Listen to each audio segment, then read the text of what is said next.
O folofa fa talo fa tu sa mo lo mai mo ngale dei vanga le Afi happy Valentine's Day. Io, what happened le Valentine's Day le nei fo ia so. Ia aso lulu le dei ole a Sofia sumar fa. Ole masino February masino na lua nei tu sanga. Lua fe lua se fulu ma le fa I le aso fa apitoa. Ua dele na toe fa fo winai fe ngainga ua toe whaalelei ai māseseinga e oi. Ua toe auliuli ai le tele o mea manuminumi i oi. E le ngata o le vāo mafutanga o whainga ua toe whaamalo si ai langona wheso tai o le mawhanawhana o le alofa. Ia e tau wala mai I se fungala au lanu mumu. Amanu ia tu le Valentine's ia te autou malava. Ia I lua fo o le tātou porokalame o le Tautai A'E mane manuia whaiva o le tātou. Tiro o le dei fo Afi Afi. Wha malo whai o le whaiva. Ia, o pue masania I le aturo. Ua tau whaipu ea le matila male o wheloa. Nā le winga o le wha mitalanga. Ia, ina ua atu e whaiva. A tautai o le ngā tei whale whamai wa ainga le makila. Wa ainga fo I le o wheloa. Wa tau whai sisi uma wa pu ea uma ofe pupu uma ofe umi. Le alofa ma le angale leo le dua. Ia o le tau au na fo le rei asia tare fo ose e mai lungo pe au mangaru ngaru o le ea. E le tau tua wha au au. A le Blue TV. Ia ma le tatou porokalame tuli matai. E wo ma paanga ma mai o paanga wha atua tuaina a le Blue TV e maisela o le tatou porokalame le nei. Ia le Tautai A'E mare maruia whaiva o le tatou o tiru. Tautai A'E mare malo. Ile nei aso whapitoa o le Valentine's. Ai o te lei whapoi liri a whaala au tū manu. Ioi. Ia awa o e sa moa le atu nupele I le whasonga o ao ma le atu folasa. Ma o whaata lofa se ia whea ne whaingata a ingo nofo a ingo e a ingo papa ma a ingo na te whaifa. A ingo fo ina ile I te are malama awa ua tū matila le tala le leia Yesu Keriso. Ina ua tō ai tau nuu matalia e au ngā tupu ma au ngā tupu langa o le tāntu putunu. Whaatalo whātula ia ia Samoa. I lo fala fola loa. I lo fala se. Ai lo fala mole. E sapa sapaya ainga. Ia ai tū mati e ai le launga. Le whaafare upolunga. Whare upolu na tū ta whaitia. Whare upolu o papa o le upolu o malo. Io, tū ta whaitoa. O folo whantu asianta I le nei aso le anga le leo le tua. O le aso ringi. O le aso whaapitoa o le Valentine's. Wa o nofo mo mafo fau ma o toe sa ili ma tō manatu. I le afuanga tonu ma le afuanga moni o le nei aso. Iyo. Awa e pe o se aso ua matua I alumia I le losa lanu mumu. Aere I wha solo lani tātou porkarame mo mori la ufa malo ma la ufa aftai. I le Valentine na sau a au mai. Ese o iyo ke ilo ai. Ese le alofangia o le ngi urupo. Iyo, ole alofangia ia. Whoever came into our office with this, happy Valentine's to you. Iyo. Fiolai. Leiki oa ile ya sisi fungala awe. E peye fale o ina le mele o le rofa. Ele ya sisi fungala au peye. Iyo. E uia isi fungala au fa mai o le lili vanu. O oio le aute Samoa. E peo le pua lo na mantala mai. Ai le ai lava. Se la au po se funga la au. E peye fa atu saina. Ile rosa. La u rosa fua matala. Iyo. O ke o mai na mako ofisa. O le kakia la le rosa le. O i lava la sa malanga mai mali nei rosa. E mori o mai lo ofisa. Ia, ma au mai fa penei alo ia lava. Ia, fa manu yantu le Valentine's ia te oi. O le ari le afuanga ngi meo le Valentine's. O ainga mafua mai. E ma vainga e kau kusi mai po oi. O e tau si la fia le mafua anga tonu le nei. Awa o le ua tatu a vea uma o se aso pese romantic day. O le aso e kere inga koe wha manga no inga iau mea era. Awa iei le siurungari. E o mai lava ngafi. O lai hi kar fafinge o nga ua maua oe, ua maua fafinge singa uka mai mea pila. E ke fi wala e suisu ya kukia o lau ka avale, fai atu e ala po, fai aku ia mea, fai aku ia mea. Piwa kaure kuku sale fa uma le fa sa mai o le tinanya oe. Ai misaka ko kama, misaka ko kama wala ngai pi o mea ia pi fa ale pi kere nga mafiar kama le tamanga le tamaitai. O le ala ki fiu fa ya kua wanga ia maswing o nga yau sikaidi. Mama wa ida mafau fa working nga po tamaita. Ava pe vira fa nga wo. Ya le credit ora ke fongi ve vela le king or ke fongi i mai ya le fa ilo wo low battery. O le ai te tala noa ma e moe lungo. Wa ye isi fa mai te fia fa longo ai lau tangudu.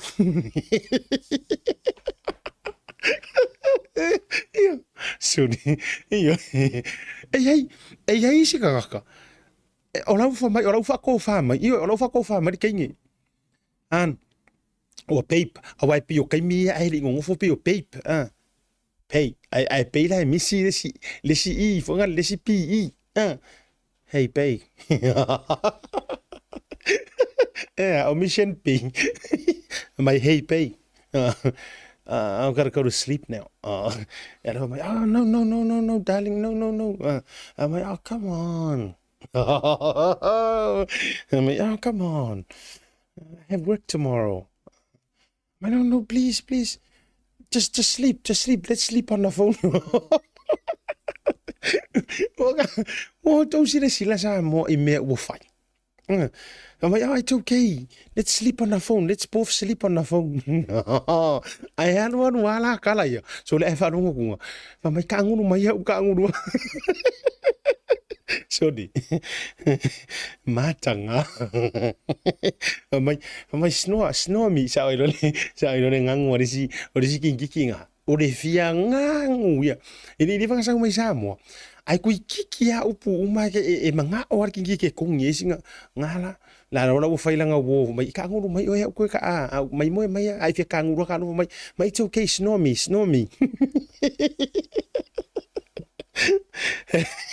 ya o a un ora valentine o no ke ka va vai atu I tu singa mai o soia pe tau faatulanga mai o le tausanga o le faitau o le lua se lau no iwa tausanga taluai.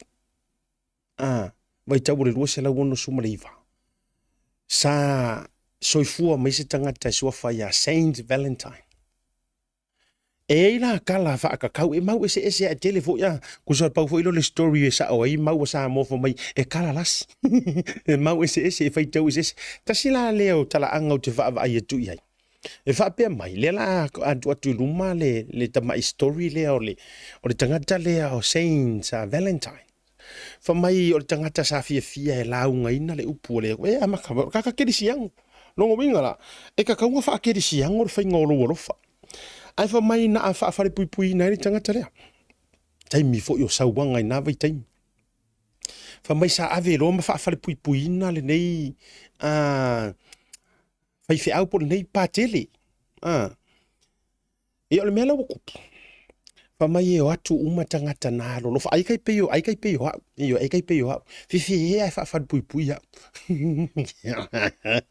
yo mai na o le to tele o tamaita ina o atu e asir ka kale e o atu e asi ona o ana nga ruenga le lei manga nga ruenga lo fa o tu la asir fa pui al fa salanga fa sarauki fa krikadier kai me execute tai ka malo fa mai la o tamaita o mai la mar ka mai ka isa pa ikeanga e mar te ne sa tu pa ite ale na pe na va ai wa vanga ye le lokol ka malo e man ku fo ka mai e pi o pristele ingi kai ko ru ai ya la si kinge sa pa ikeanga e pi ko ure o pitonu u mamosula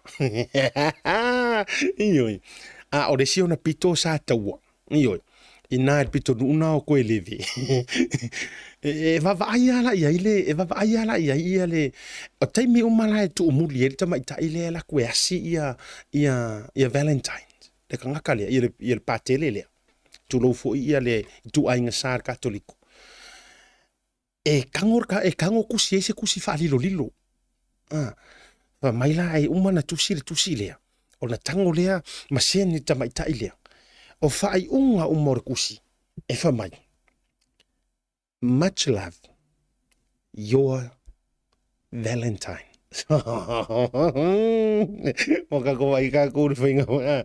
Ine fia whai ko rua fo yo de. Iyo. Whamai. Yours faithfully. Your Valentine. Pei la inga ia. Whamai la inga ua whasi o kia vantu foi.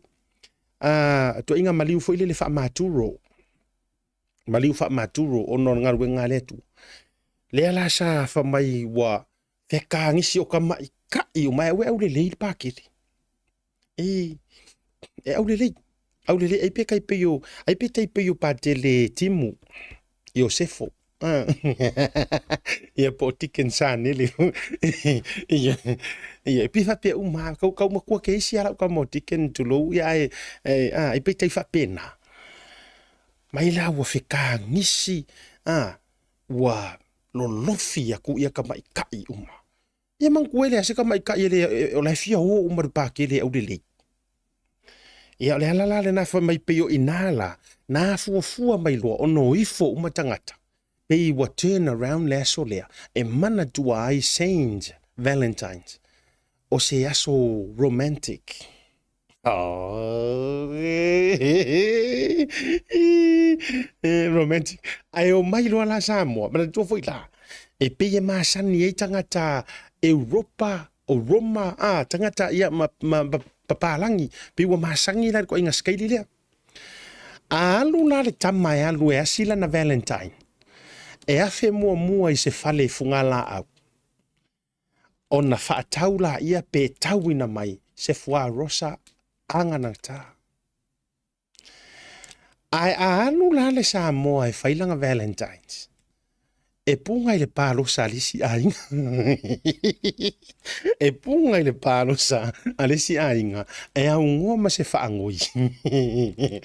Ki ngā le lawe o ni mai karakalai o le lau. Veo le la au e tala. Iwe, e mama ai ona. Ona o le tau pui na i le la au o le o na fua. O le funga la au. Iwe, e momoli mai la yaka o le la au lea. E le fai ngofie o nga e pa ia le la le lei. Ia, la ka ko wora le fa uinga nga fa ko fara inga fa Samoa.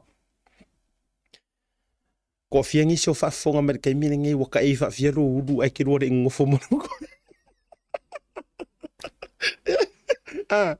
Tato, lenga o lo te fai atu. E iai winga o mea. E iai winga o ioe. Antou sila foi la. E paua leo le la au. E fai ngata ona e papai iai. E alu fa ke me e kau mai se rosa pe ke aru ka kope nga oi mai se rosa.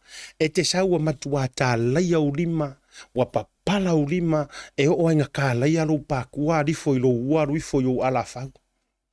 Ai fa kwa e maua losa. Ia, alanga fo e makui kuia, e le fai ngofie. Ai e alu e ke aru e ke kau, au ke pe ke kau pua. E le ia se fai ngata. O mai la i le Valentine's al Samoa. E to fia nisi o outou o mai mua mai le fia afe le ua iai runga le porukalame. Waka e fa fia o maka i kua ngani. Tole. Ioi, o re ke fia kama, wa e fia kama ngei mare ngunga o lau wainga, mai ka ngā whaalo roa whapenge i o lima, e to a tele o si au whanau, whetamo e hai solo, o taimina e tau wasa ai, e tau le losa lea, le losa lea leo ke karangoa kuai, le losa ola, kaiminga e kauaru e kau mai le losa lea, ngā o ngā se pakia pakafa, mariko, oire, mai, se olfa sianga ia olfa. Ia vesi dia kunga. Jo mai. Askamo take lau koe momo e. Ia, so de askamo take lau koe momo e. Ia. E tau mo mai le winga ola utara. So e muli ala. Pa manatu e papalangi makanga kaya ngalo lo faya Saint Valentine le aso le. Wale vangka momo e ka masamo. Wale mana soifua i Samoa. O le swinga la wa iai. Ang ole so Valentine's lingi kiri ka ko issue o ke puri. A o suinga la yo wa yai. O lo fa taua pe le palangi le lo sai pe yo na ye le lo sangi ke o ke mangaku o ke langonga se palangi sa o mai le lo sari ya. Le o sa le wai. A wa na no fa yat. O le suinga le o sui nge Samoa. Wa sui le kupi. Iyo so ngi no la kalangi. O wala po angir kai hau a wa mo ke kwa o ye le mako next to e share mako rosa. E share mako rosa. O usu po kuangi o ki mele losa ole kala la sia u next to a Cook Island. O losa e la ku lau piko o nga. A o losa e la men mako piko o nga. O usu po kualangi ole losa ku iki kia makala le le ere ore. O la ku o ki mai. A pea. A u ku ia ka foro alunga mesa o moe va tu fa fonga la tunu. Fa pea. E maleifua e lor ki nga ai. Kilo ku le rosa le ka kia ma fa pe o ia o la ngona lo le se la ngona fu lo fa ka wa inga le Valentine o ke fa longo longo guiva siaka ia o fa yo savari me va ku me ia maro ko kar fa ia sa va ku me ia fa fo maro ko kar fa so mo ka ko ma sa va ko me va po mo ko kar ka fa di mai do ko mangi ya isso ai o musu o fa ora ene me mai o me nga me palang ya mga mai se kupi ya wa si de sila na sa mo wa sui ya sa o fa finge vo ile nga la ku sa mo wa kele ari swing o sa mo ia ore tūranga na le waiai a whai ke koe kau seki mai mau ka mai rosa wale o koe pasi ma fau kengi Samoa ko so mele i tene Samoa wale o toe vai a oe e o so i fafo marka avali la ke sa vali a koe a ikua fa pea e re o koe mo miala wa ikua wa man kua fa pe ke a ikua le losa ai pa wan miala mana mi tene Samoa e te o so i fafo na e au tango le i au kanga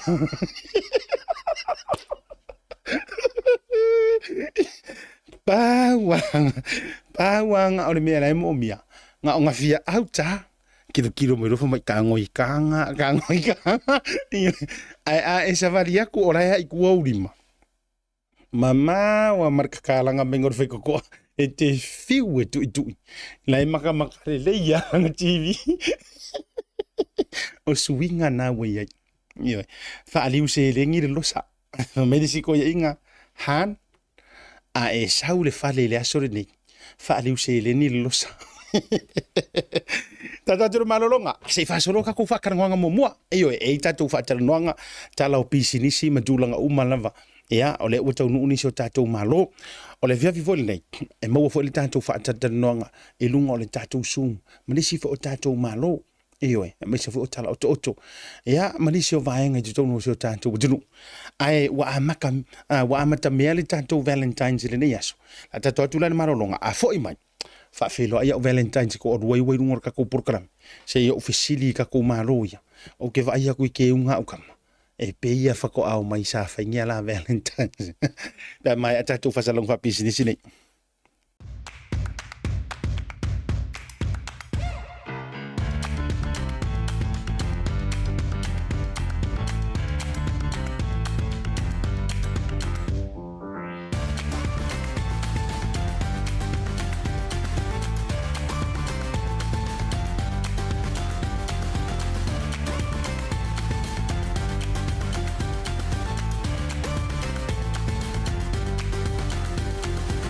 Tasi Market. With 3 locations around Auckland, you can get fresh produce from farm straight to your table. Grab a bite at Tasi Pacifica Cafe or get a new look at Tasi Barbers and Salon. Tasi Market, your affordable local.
uma que as fosse. Salve Marfia. Ai.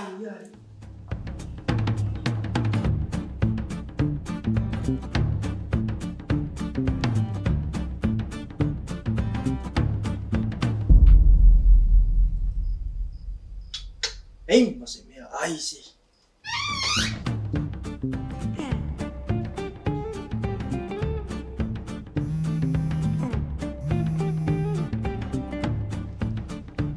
Halo, Anggo. Soli.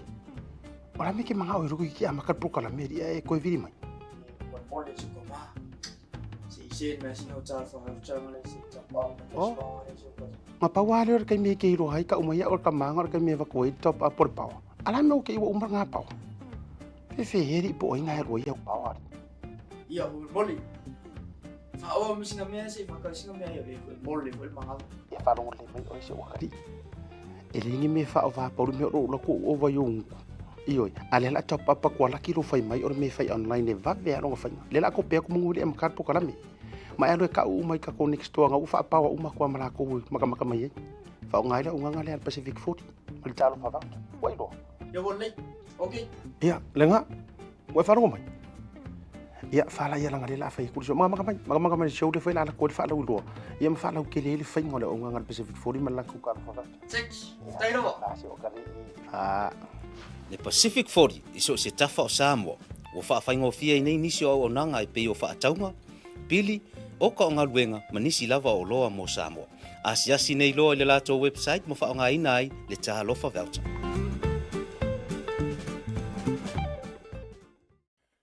Temi ole wantile o tolu se fulu ma le 5 minuto te nei le tu la fa o te fia fa ilo tole wa to ai tu nu ya malo lu ngol proclame le vanga o le fia. Malo masani la wa sil fia fo yo le Tasi fo yo tamali o long sway na le tanto wa au nangam tau tu fa salonga Tagaloa fia Manase ya ile nei vanga fo yo le fia ma le tanto Tagaloa real estate ya ma unanga le Ray White ya wa tau tu ruata e mama tiro finga no ngol proclame ya ole fo wa so mai mfata se mai le sunga ya Gerard Awang ya o se fa ali fa business fo so tau sunga ya Tagaloa ile tau tu ala fo fa real estate ya ile nei vanga ole afiafi fa talo fa le lo va se lo happy Valentine's Day ile sunga Tagaloa me se so tau ja fa talo van lo verlenga for go fa set happy Valentine's so la dingo ga me so kau be vai lo ma lo o va ko ai sau mai lo Valentine's are o pe wa kau fa le ko mai le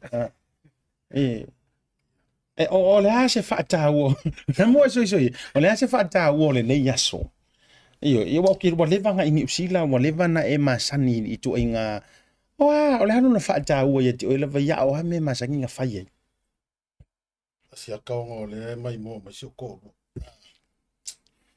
kalua nga ma ngo fo mo so ko ia nga me Valentine ke di faya ngi me ko Valentine fa ko lo kenga fa me Valentine sala ya so ma ya Valentine ai te arwala o fa fa mai la so o kaule mo de so na fa ta so fa ka la ngo Valentine so ma so okay ya Valentine sala Fugung oipu. Ana ya e te le alua o ia fai la fatalo fatu mo taimi mo lo sunga Gerard i lunga le tanto por clambe le Tautai A'e ma le Blue TV ma so fo monuia talo fo tsalenga siata me se le por clambe le Tautai A'e mai mo mai no por clambe fatalo fatu lo so ma lo o te lunga ka mai ka i kai minengi wa matua i mo o la vatanga lo e fia sil fia i loa pe ia se Valentine sunga ya tio a ora fo fata wo le aso io ia te wo te lo le to nga tala vo le ia lo sunga o le makua masa wa o me le Valentines na se fata wo ya o ni aso ia pe ia sunga ya Tagaloa ia o le mai mo mai no ia matua mai se foi mai le mato ia matanga ta fo le mato e kalesia ia le se le sa mo ho fo ia le tulanga le Valentine's ka mi ngai ki ronga o la vai o le alofa o le alofa E se kai me ro langa nga e haru ma se au ke fa pe ise e kiri ka wo po ai aru ngala tala e se te me ro langa na e aru ma se au te fa pe pena e fo ai se au te se Le la se te.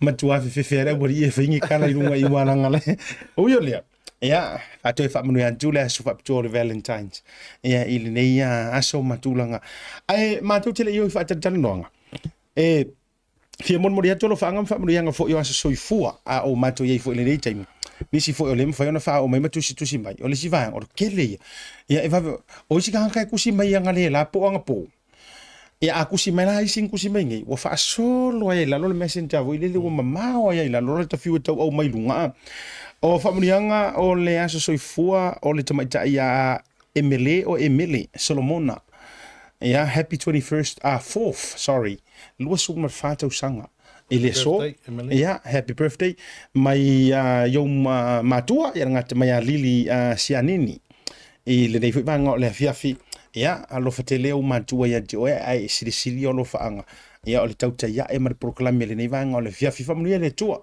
to tulu ini si tau sanga se tele ya ilo soifua o le sita to aso soifua o le aso fanau por aso soifua a to o le iva se fulu tu sanga o le tina matua se un tina ia fa ngalo mo to pua ro pati tu le atu mai la fio anga sa taua mo ta ya fa mnuia le tua io ke lo le ia stina o matu ainga fo isa to iva se fulu ko sanga Tagaloa le tinane a o le savali malenga yoi o bomongi lava e si lo mai ai le 5 se furu mare fiku se furu o le matua malosi lava le tina matua happy birthday nana fa ngalo ia tupua alo fanga mai a lote tamilu ia ame se foi ia o motopua si uta ia mare to tere malava o ainga le nga Johnny Usila au sitati ame se Samoa ia manisio se fana mo ki o la vai ia ono le taimi se tato watu lungo nei va nga fo ia fia fa tala noina lau sunga Tagaloa se mai se update fo yo wa faisika umia kunga vasa ile ta fa tala noanga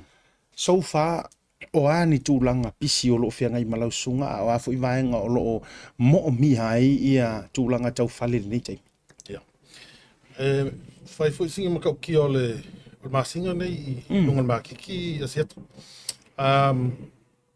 o le masinga ngai sa penga le se folu mo ki ti sao ai lunga makiki melo ingi limas fo mo ki ti sao o le protection le e o kul masinga le o tapu e mafuo o ngole o le kaunka o le interest rates o le bank ko kele o kako o ainga elenga o o isainga o so se o i kaka o mau kaka mau finka o struggle kongi mo gisi mafuo ngole o le interest rates wa tabu o le interest rate from last year so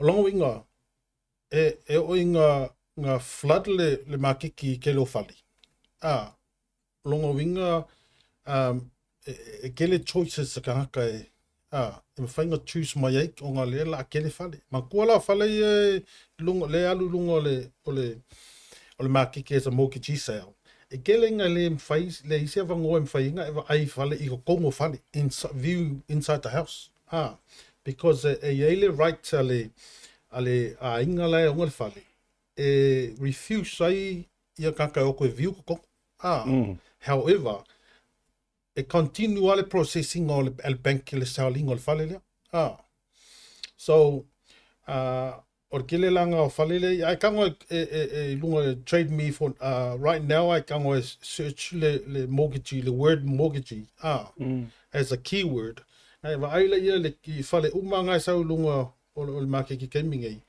ia fale umanga wa ave le bank mankovo o fale umangi ele va peanga nga misi al pe mengi pe rope mengi ave le bank no e ku wakwa le bank le va ngo ke mi uma kusa afa kausanga e ongo masinga e ku wakwa le bank is that right ku wakwa le bank le va ngo e kama fai a le work together with the owner to try and prevent your house from going to mortgage sale.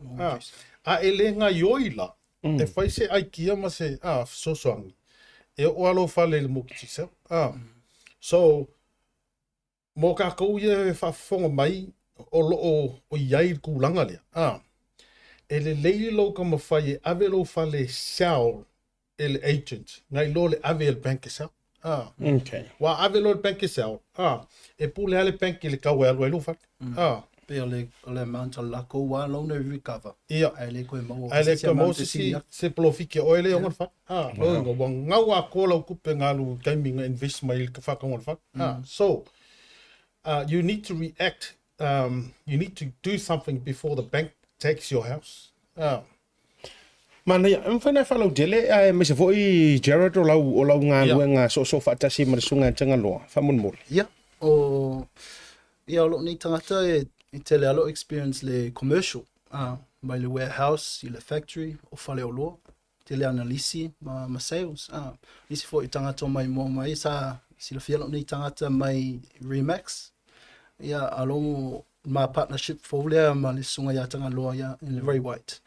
Wālanga mā join whakasi o le mā ua o nanga ia server ku ia kako aku ngua me se fo ia mana o mia swai.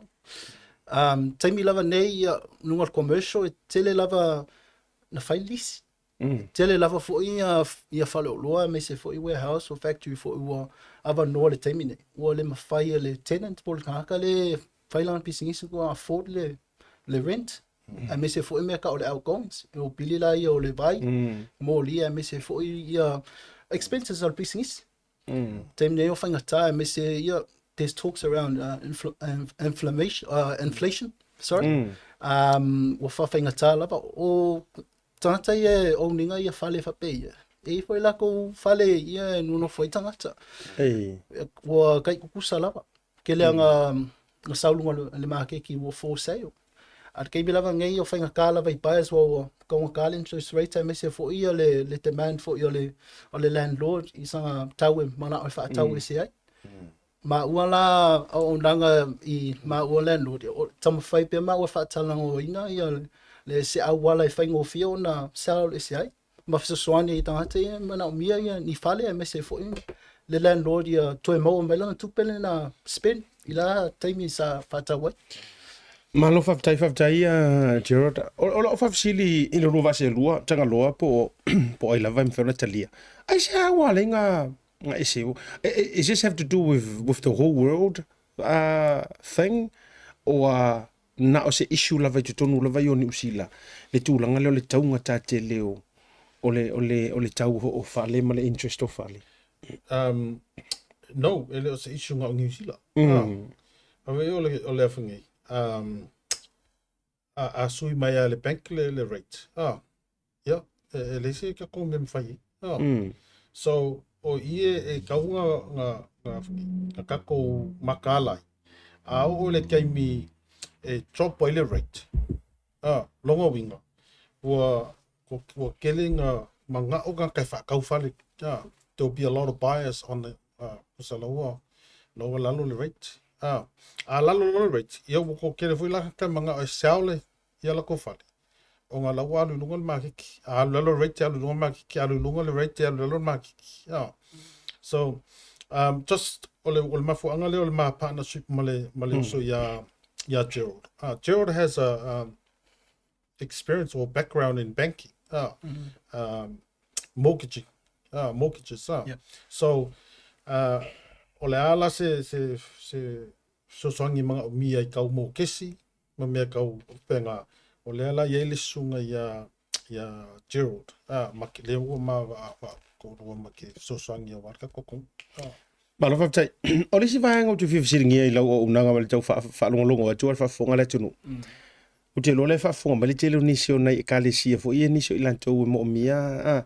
Tua inga no whanga te tele ia pe yo warehouses, matulanga whapena. Ia o lau whi bisinisi fo I ni no whanga ma. O le a se whautuanga o se wsosoninga mai lau songa, Gerald em whai mo I lantou o lo tau sa ili. I le whaonga ino ni whale te tele whapena. Ina ia avea ma malu tapu a imwang whapena. Tele lava o whaithi au mai ka le sia sa balau mai atea. So, pole aso wa ai pole aso o manatu e le tūlanga lea. La ua ia fautuanga. Ia, a whai se e kale si o suese mauta tapua. E kaunga vai le zoni. E mbeni ai e whenga kale council ma approve se e kale si o kongo se factory. Pele me ka o le heavy industrial zone. Wa mga zone whapitoa ia whale. Whape ia. Mo pisingisi. Me ka o, logistics. Me ka o masine mafa. E wha le koinga zone ia. Ele whape ko kele isi e kale si o māgai ke le māgai le appearance al mea. Ai au ora kun me ka o operator ele luku. E whaasaina le council. O la ua whatuanga. A whai e te fia malama i le tūlanga. Pala au mai. Wai tele lava ia whale mwhaina whaatangaina. Peila whaila le whale close le retail. Ma public car park. E whaingo whionga approve le council. Mainly au retail, me se mea ka o le light commercial. Light commercial lai mga umiaka ka e laku mai le council. E laku e whaile inspection. E fua la le au whai o le ekalesia ma tangate tona le ekalesia. E fua fo i ka paka, ai me se fo le public access. Me ka o transportation, bus ma train ma penga.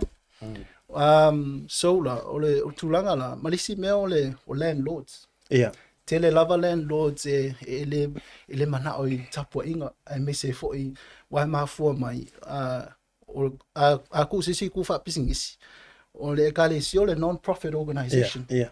E leila se guarantee o se tupe, ala tupe mai te tonu wa pena. Meni au ga koe, meni o offerings ma tithing. E o la le kalesia. A whaila e leila vale accountant le kalesia wa inga la tupe ma financial report. E leila se a whainga. A me se vai o ke le se tupe o sefe le kalesia. Mwhai whanga show i le landlord. E ma te le level security le kalesia mwhai ona. And affordability. A whaila ni maasina fo i o misi vo i. O lai si la fia le landlord. O lai eile. O lai eile tupe mwhainga toni he. O winga la o mea wha pieri so o ngau so ho nga le nga o nga pā mau so ara.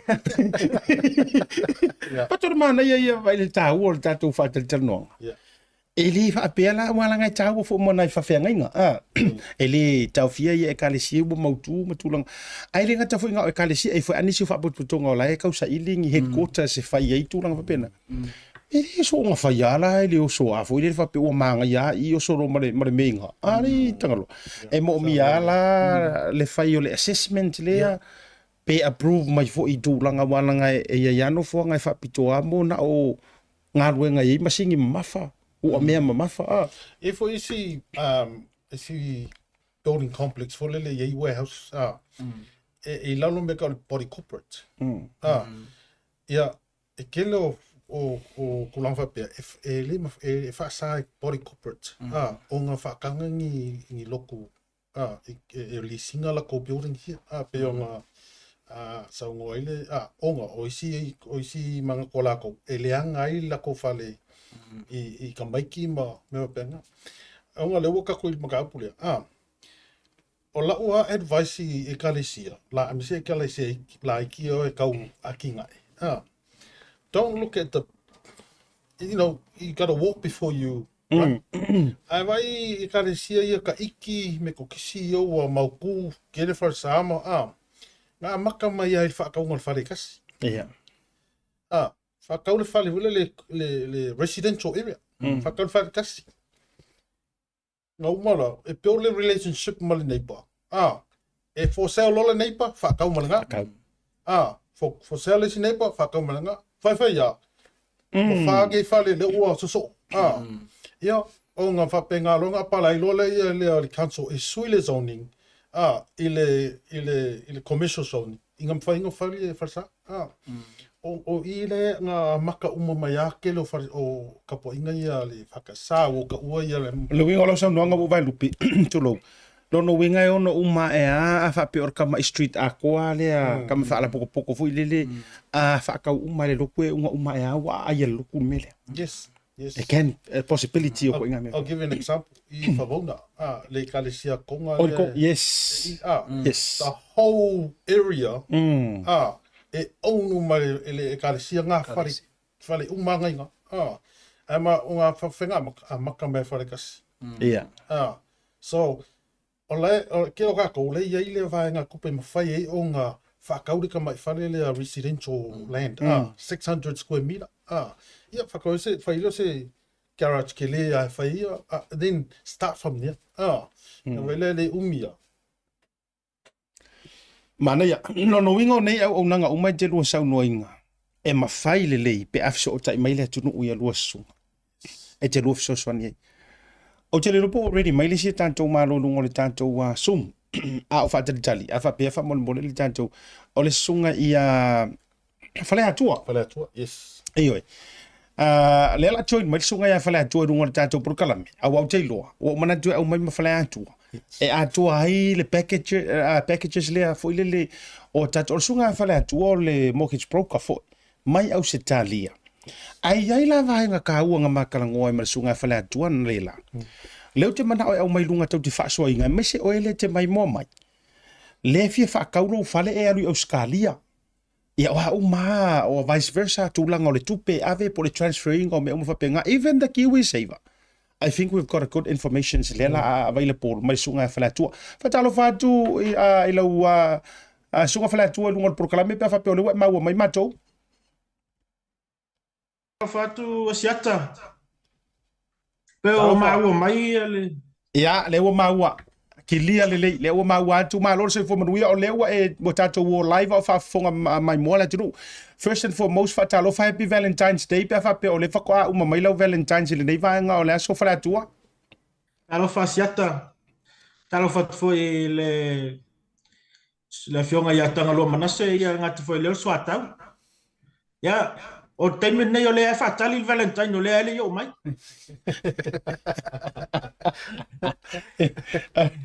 E te sila mai. O leo mai le wari ia mai le losa pe ia o se kengi. Ioi, o leo o mai le losa. Ia ai fatalo fatu ma famanu ia tu Valentine's. O lea matou te whaasoa ma tala noi nei lava ia i New Zealand. Ai e mawhaiona e whailo mai lo tulo o leo whailo lo ingoa ia o lo tamali anga foi ai mai se o le ngaluenga tonu o lo fea ngai malau sunga a warisi la fia le tatou watunu. Talo fa siata fa ftaitele mo le avanoa. Ya, fatalo fat foi le pa ia male manu statu atu nu o lo mai mo mai nipo kalama e tu e fio ne ke lope. Ya au te lo le peon e fola sia fo le tenu so la ya o fale atu pele wale o le mai sambala ulu ya o si umu voi. Ya ai o le vaenga lea o tautua ina e fulta tu no ne vai tau. O le avea lea o le mortgage broker. Ia polisi ona vaenga o le finance specialist. Ia o le vaenga lea leua fai nei lea o nanga ne vai tau. I le mawhai voi lea ona so swani. I le manu o le atunu. O si o tatu atunu a pei o le manu lau tina o le whatanu ina fua ni whamoe moe. O le avea leo se mortgage broker ni le mawhai ona so swani. I le tatu atunu. A wā lava le whaafita uli le tau te whianga e ni vai tau e ala le whata wina fo yo whale e le ngata fo leo. Ia pei ona sau noa ia le sunga le awhinga tana loa ma le mariswata. Ia ua whaias whaingtau ni vai tau. Ai o te ilo se au nanga fo e mawhai e ona whatino ina ni vai. I mawhai o tatu atunu ona au sia fo se tasi o miti. E o le umia ina leo se whale. Malo lava whaaftai tele. O le matou te tala noa lava i le tūlanga. Wo o lan whaafsili mole lava whale atua. A whape o au lea o le a muwa kui au skalia. Tato amata mai ei whaafsili lea. E la ama muwa tu malo o ainga. O le ei lo whale lea nga whaakau i ngei. A o fia whaakau. Muwa tua ina. O a vaenga te tau ona o mwhona efsoso ni mai de maru le tunu. O ani vaenga te tau ona o whaia. E na ia mawhaiona whaatawina le whale lea. Ai fia avakuruku pe ngai whaakawese si whale ngā. Ia po lea fo ise au wala whaafai fia mwhaiona o whaia. Whaftai asiata mo whaafsili. O te ilo le vaenga le li se mea fau le atunu. Ai mesi ala vai lato o lo a fio mai New Zealand i Australia. O te ilo le mele sa fai le sa fatino ina le atunu. O le whaatau le o le fale. Ai sau ma le tupe nei. Ai man tua lawe. A e su mai nei ma le tupe. E le ma fai ona fai se no ngā tupe ona e mana o mia le history. O le mela le la ina o mai tangata ma sele. Le manu foi o le atunu. Inei. Na toi ola ia fai ngā ruenga ina ia pure up le history. Ia, e oi fora taimi ua maua le history. Ia wala ai fo se tupe le sa o mai malatou mai sa su mai malatou mai New Zealand. E whaatau el fale. O le taimi lane, wei swinga. O le aswan nafi, na confirm mai ai, wei swinga. O lona swinga. Instead o oi o lo tanu e whaatau le fale i New Zealand. Instead o lo whaatau ina le fale. E mawhai lalo o lewa mawhai ono mātou whai paanga nei ma le il taimi nei o le ANC. Ona ile tolu masina lumana. O le ama whai e lona credit ma ia banki New Zealand. Il pokalame lea. So instead o le whaatau o lo whale New Zealand. E mawhai ona whai atu nei Australia le loan. Through le ANC. Ma isi bank o le awai pokalame lea. E mawhai ai ona alu lalo le meta o le preaching finance. O le preaching finance e loan na ku ai le bank ya oe. Le kupe whakau ai lo whale ngai Australia. I lunga o conditions. E sao lo whale i New Zealand. Okay. O le condition na e sfulua masina. E to tonu lo sfulua masina le sa wai lo e whai ngaruenga. Ma e lo whaatau lo whale. Lo sau matupe whaatau lo whale wai le mwhainga e mei mai. Ai le whakau lo whale. E whaatau lo whale. E sau e whai ngaruenga tonu sfulua masina le. Ai ave lo fale ya tanga lai New Zealand ya tanga lo e sao lu tanga lo fale o na mai lo tupe le seto le vainga le fata we lo fale tonu bank le in set so instead lo sao ma le tupe o le a fatu le bank le tupe fata we lo fale ne I lunga tu unga e sao lo fale le New Zealand so te milane wale na fanga solo wa masina le tane nga kere te rai le fin sua tonu New Zealand. O te milan le, o le ANC le ua uma na whanga solo fo ia vaenga whatula fonu le whatu nina ne vaenga. So in 3 months time, o le akele, o le atoin uma ia banks in New Zealand. I le wha moe moe lea. Ai instead e peionga whauku aku I le mamalu o le atunu. I le vaenga fau le ua mawhai ona au mai e tonu o le ona o vaenga fui sa mato tau mawhai e. Ina ia ai mai se lava tako community. Mai se lava tangata Samoa. I le mele o le o mai maritupe, o mai toi whaatali e whai le history le mana o mia Australia. Ia e umai fo le history, ia wale se kako deposit. So instead la o le koe sau maritupe. O la e sau sao a ingofo I tonu lo fale. O le a e whai ngaruenga ma peipei o le term o le mea. Instead o le P&I repayments. O le interest only I tonu o le masina le. Se ilonga e se alo fale. Okay. Fa tai nga fa pese me fitu se lau a felo fale le I Australia lo fa tau. E lo uma kwa le penki a o fitu se lau a. E sa fa kau lo fale. Lunga le interest only is full lo masina. E ka kaula nga o uma full lo masina le. O se alo fale. O le mea lana ya ngai a olo ne muma ia o le sunga la ia Tagaloa ma soa tau fo ia o le ave I lau fale e sao I New Zealand o le kuku unga le kuku per sao lingo le fale e sao kongu e pay off ai mele nga le ua maua I lau fale nei I Australia o se vaenga te toe ia o le afa ua lo ia repayment se kusa I o le kiri o le lo pe ua malama le fisili Mana ya, Tagaloa, oi se vanga tifia fa popo I le sau no ngai le fa la fa fisiri a me se fo ia Gerald. Ya. O le mana ia o le mele o sau no mai le sunga. Ona o le la fa faingo fi tato. Wa le te fainga o nga nei ni sila. Le la manga o te malanga I Australia.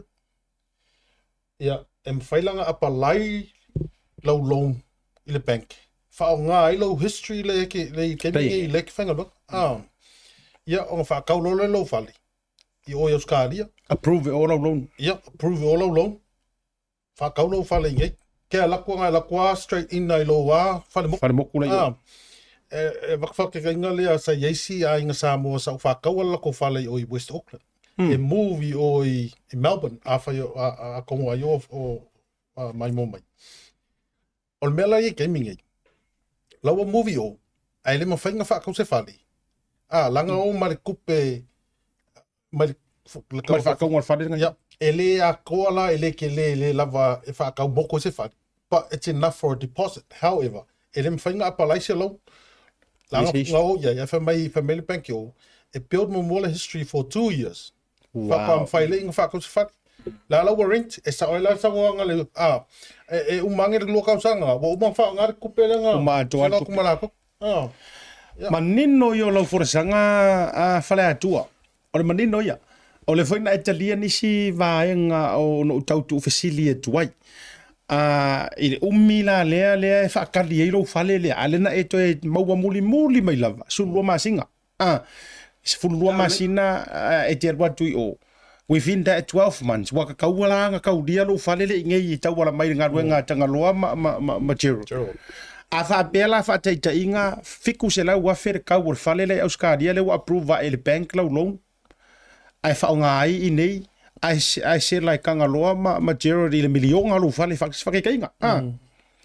Ia, whaile transfer ma wai ngā se varu se lau wafe auskaria wai tupe voi ele exchange. O inga se rau whawhera upongi singa i on top. O le sao lea. E credit ai ala. Ngā se whakaika inga fo i le pia whapea. E sao lea le saunoanga siata. E pei fo i alme le nā le nga saunoa ia Tagaloa. E sili atu le whaatau le 18 o lofari. E te le lau tupe maua. Nei lo le whaatau le bank. So, e pei o nei saunoa le valu se lau whawhelea. Ai mantua oi. O le valu se lau whawhelea. Now, I like to mama lele. It's like it's mortgage free. Yeah. They say mortgage. It telephone tato. Ola mortgage ia fale terminate. Alela feel e fata. I move. So umana tili nga kilia le tala fule New Zealand. Whatever's left. Lakuinga. E sawinga act as your deposit ge Australia. Fa kai inga left mai ko kusela. Konsela wafe. E mai leo konsela wafe, tu tono lo. Ona pa le ni mai leo fasela wafe. O le fasela wafe lana, o le la ngalue. Ia tongi wai e umalo su roma sina tau lial fali. So restruct lo ni lona po le standard variable, po le fix e ke manga o. Wai o le bridging finance. E suit nga o le kaimia le under contract le fali se isau. Once I sell, mau amat kupi, koi restructure ako, koi loa ngala wi payment sa o kaunga kongi. Pewa tali lau. Mana ia, lewa tari to tele ora Australia le lunga proclame te lo foi le inicio ila tole fa pe mai pe fo le fa fonga mai le informations le. Tau te o mai la si taimi foi le nei pro fa ala tele ala fa fsili la. Ole e fa o si la fia le bank le vanga le fa titainga. Ole fsili lo ko fa ia.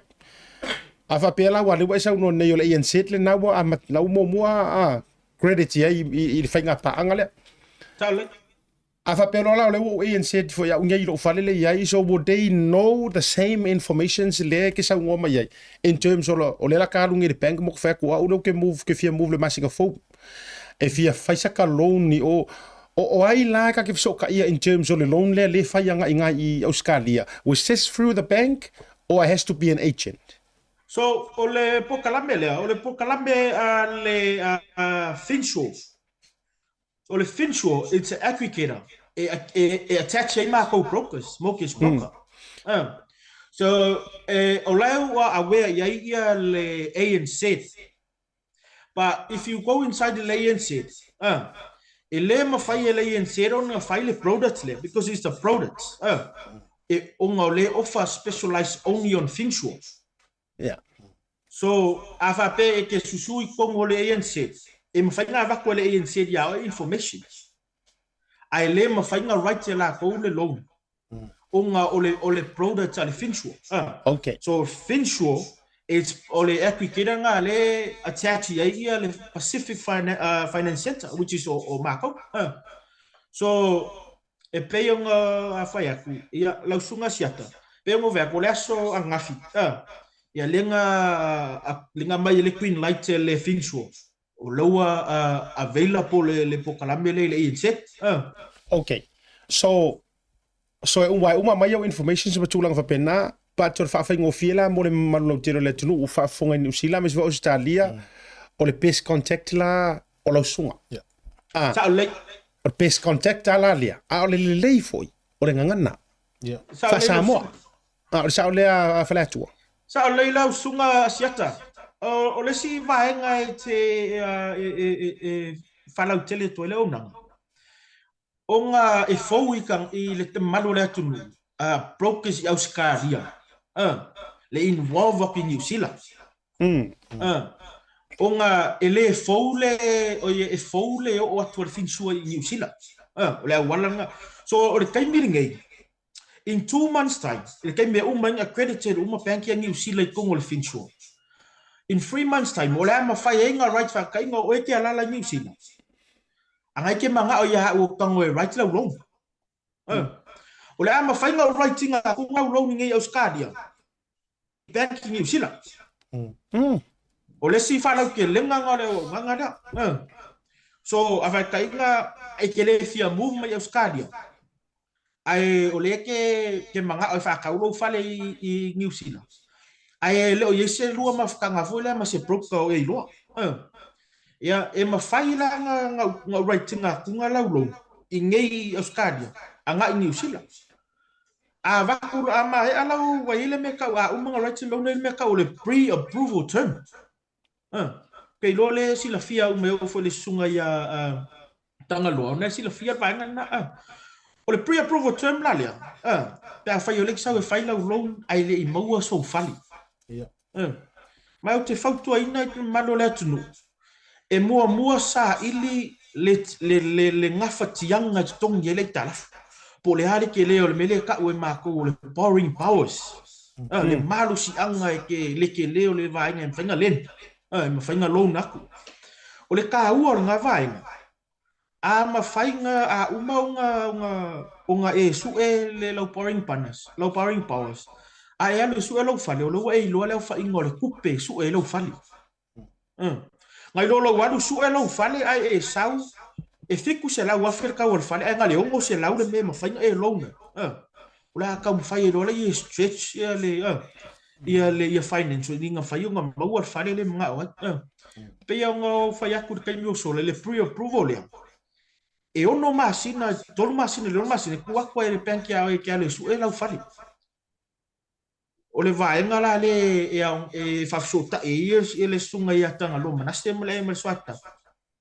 e su e le vaenga lo fale awa e ia le kai e ke alo su lo fale e la ku fa pe ia lo ia lo pre approval la wole fa causa ka vale e sui a ko once ke fa ka ka vale e sui a ko lo powering powers nanga foi langa lenga calculate lo powering powers e le ia sau ka vale so le si va nga ki fau ko inga le malu la ku le malu fo yo ka ko community fa mo e once I'm well pre approve fa so ta Tagaloa e so sang e vavi ba le me ko so o le i fo ile e ke ia ko sa si sa fa unga kongo le vale ia le mau lo le mauta le ke ngau ke oni asiata malo fa tai fa te to te le tanga te uva ka mai lo ngume ai me se foi e uma lava fai lo atu o le fa sili langa o le sili sai ya ua le sata tal non le la lu ba to le to mai lu mai le au mai mo fa te mai yo na to la folo le no le au so ni so va o le kiwi saiba o le sili mai ya ni so ila jope fa o le vanga mo va ku Australia ni si fo o atu o ye se va no ma fa yo na va to mai le la to kiwi saiba o le la to wafu o le vanga ku ngi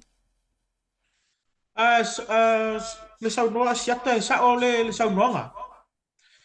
O le Pacific Finance Center, pe nga e aka ngia i le ingoa. O ke manga o kako community ia maua uma ia o nganga e manga o. So ole mo fai panga ni le Pacific Finance Center ma le first super and also super vest. O la tone e ma fai ai ona au mai lau kiwi saver mai New Zealand. E mai ngai i Australia. Ole ole process lea. E tolu masina. I le ono masina e fa ngai yo ye il process lea. Mo le au mai o lau super. Lau kiwi saver mai New Zealand. I tonu Australia. E tau ole e ma fai fo ia isi super. E ma fai ngala ko au mai. E kaunga ka ko pia wea, e kaunga I lalo le vaenga leo le Australian Prudential Regulation Authority, le APRA. E ka kau o nga iai nga mempa e ngā le super lea. E au maia le kiwi saver tonu Australia. E leo super umai au maia. E leo company super umai au maia. Wa na o la tau e la vea I lalo le APRA. Regulation le APRA. E ma fai ai ona mai I vaenga lea. Paua longa catch asiata e male fonga malu le tunu. O le fautlanga mo I la tau lai le yo mai. Ia. Lai fua yo mai, ai o mai e nofu tu mai. Nofu mau nei. Sangi pepa le yo mai. Okay. That's the only catch. E ka kaunga e in person I le kaimi sangi e pepa I New Zealand. So mo I la tau nei Australia. Amanga o e mai le super. E ma fai. Pa mo le sai nginga o le pepa. E ka kaunga e ko e fo I New Zealand. E sangi le pepa. E sangi documenting it. Whaka mawhai longa. So, it's not an email sign asiata whanga mole. Ele mawhai nga sangi runga le email. Ele mawhai nga witnesses JP. O e kakau nga in person. E sangi I le tangata. Pewa malama fisili asiata whamol mole. O le matua manino, se vanga ngas kakai le whafo. O le matua manino I o lau folasanga whale atua. E uma mai au ke pole uma no mera fala antua ai Tagaloa ma Gerard ai se vai nga te rofia fa popo ia I le tulanga me se foi la I le tou nga ruenga fa ta fa toru la le ia por ka fa rua wa kusa o rua ma o foi le tou ma na ia foi le fifia ngelo loto e tele sa no Tagaloa fa tai o le nga foi le proclame le tou tai ai fa lua ku la ku o le wa ia triangle ka ma fa nga u fa fengo fie le moving o tulanga fa pene I sona malu puipuia tulanga fa pena ai sa loa Tagaloa tulanga. Ya, sa ole mafu anga tonu ale na o fia te lei na ua whasota I mai ia le songa ia pala atua ia te. Ma tarsanga mai fu I lea ma whaailoa mai le service o lo ma whaion offer mo tato tonu. Ole mana ia la ole tulanga lewa iei. Ole ma whaion na mātou la mātou ngā lulu e whaatasi. Marisi mea, o le tātou ngangana, nā e whaafonga mai tātou tunu. Matua I fluent I whasa mō mātou. Oko? Ora mo kwa. Me se la ori e sa whangau ngi. Au ia ngau whangau. Ole pi ele lei mai whasa mō ara wari ia Tagaloa I lau sua. Ole me ka ua ngai e me se ara tōtunu uho I le ngangana. So, ia, ole whaftai fo ile uso fo ia whale atua I lona tu mai ono lona tau au. Ia, awa ale mamalo tātou tunu. Maro whaftai. E se vanga ti fia whasoa ni ai whapopo? Awa ia whapopo le tūlanga lea a whaia. You know, e lava tangata e le malamlama tūla whongo fo. Tau lava na, you know, le I mātou nei wa yele experience. Whai ona sosoani a te lātou e wha malamlama ia me o paperwork ma whasolongo me whapei. Yeah. So, malo whaftai. Ole numera. Whala atua whamore se a mai le tā numera I lunga. La fua tu lewa no o na o le tātou taimi foi. Ia, ai ua whaafonga manino Samoa. Au ko ke pore Samoa. A tau nau ai koe sau foi runga whala atua. Le lo fo tasi lea unanga ma le tele o vaenga fia mo mia. Ai whailo mai le tā contact details whamore mo le lava a whala atua manua mo le tā taimi runga le porkalame. O le numera telefoni. O le o whanua tasi I vaselau. Tasi lima lua. O whanua tasi iwa o. tasi lima lua. E mawhai ona wala au mai a te au. So taimi lava, 24/7 si kako unanga asiata. E mawhai lava ole ngaunga ka inga lava. Inga i e mawhai unga au na mo statu atnu. Okay. E ka urone mero 24/7 e se fia o ngi sila ni fale atu. La ko so ila ya a vidia kwa la kanga kai so se kai mi ia ala fa mai lau sunga runga kalin manga ongo le ku. I le vanga le te upa u ya wa sia ta fa mo. Ya, sa no mai. E ila to foi le u fa le tonu ia credits. Okay. E ila to u fa le tonu ai you know ole owning a home is one of the biggest decision le fa ya ka ko. So e mga miala ia le sunga ya Tagaloa mo so ata nga ta foi le fa ta va ai le au nanga. E ile mako package mo le vainga le. E ono e mako package ono masina e mako package sau sanga. Ole o navai ho e kau ke ngalu lue fa kasi. E mawhai e inga e mawhai ngā mai o financial kango analyze o whakuia o le mele kaunga whaikikia o le mele kaunga improve. So vaenga whapena, mwhai whauna ua o ina o e ni mwhai una e malama i o financials. O se tasina o nanga le mwhai una tato whatino ina. Ai misi ala vai la tau whaale tonu ia credits. E mga amia, so tonu o backers ngai. I'll be with you along the way. Watu lau tau au awal whai me lea. Ia whaale leia tili vaenga le. Ia ole si vaenga na siata i te upa uia te au tusa i ole o whamui mo nea fiafi. E se le mana ia so le. O ke whakore ole le o kanga kari ke sauma mai ari. Ma tau te ngā lue vata si li Tagaloa. Kaka mai le li.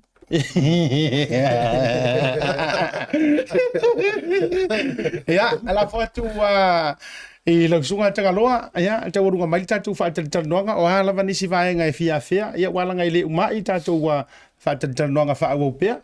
Ya, whawhtai. Mo le pokalamenda saunoa ele sunga ia whale atua. Yeah, it's for us moving to Australia. Matangata fo i Samoa lofia o mai Australia ngi sila. Mana ia. O le mo tātou, le malo tātou tunu, a whapea o le e fia sila fia o e fia i loa po le ase tau e tau ona whaatau ina ai lo whale i le taimi nei mal marketi lo i le taimi nei. Whafso tai mai au por sunga ia Gerald.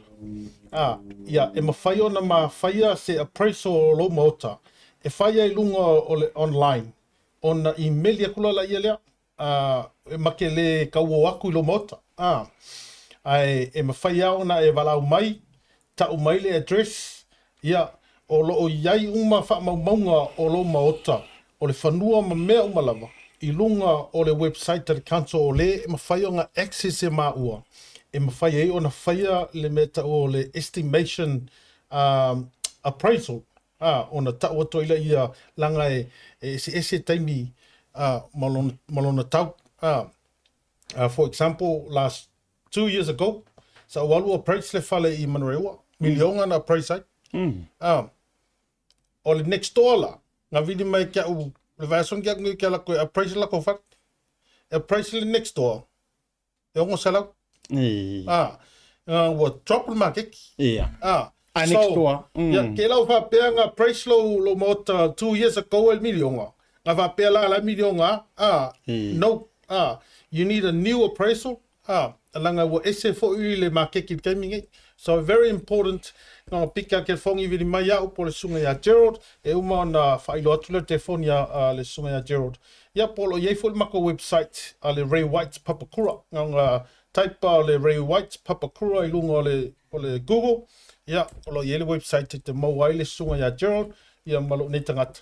Ia e mwhai ona whafso tai mai maua ma te whai atunga preso mo lo mot. Ana ia la le o mankuala. La ava video ko ro ki ro mai appraisal la u wala wala sleep out te whai o whati. E va mo po lunga sunga ia whara tua ia a fa pe le lunga ia la fotu te lunga mai sau nanga wala u fa mai foi tatou ia la fotu le ia no fa mo mole. Aftai asiata mo le avanoa foi lunga po kalame nei afi.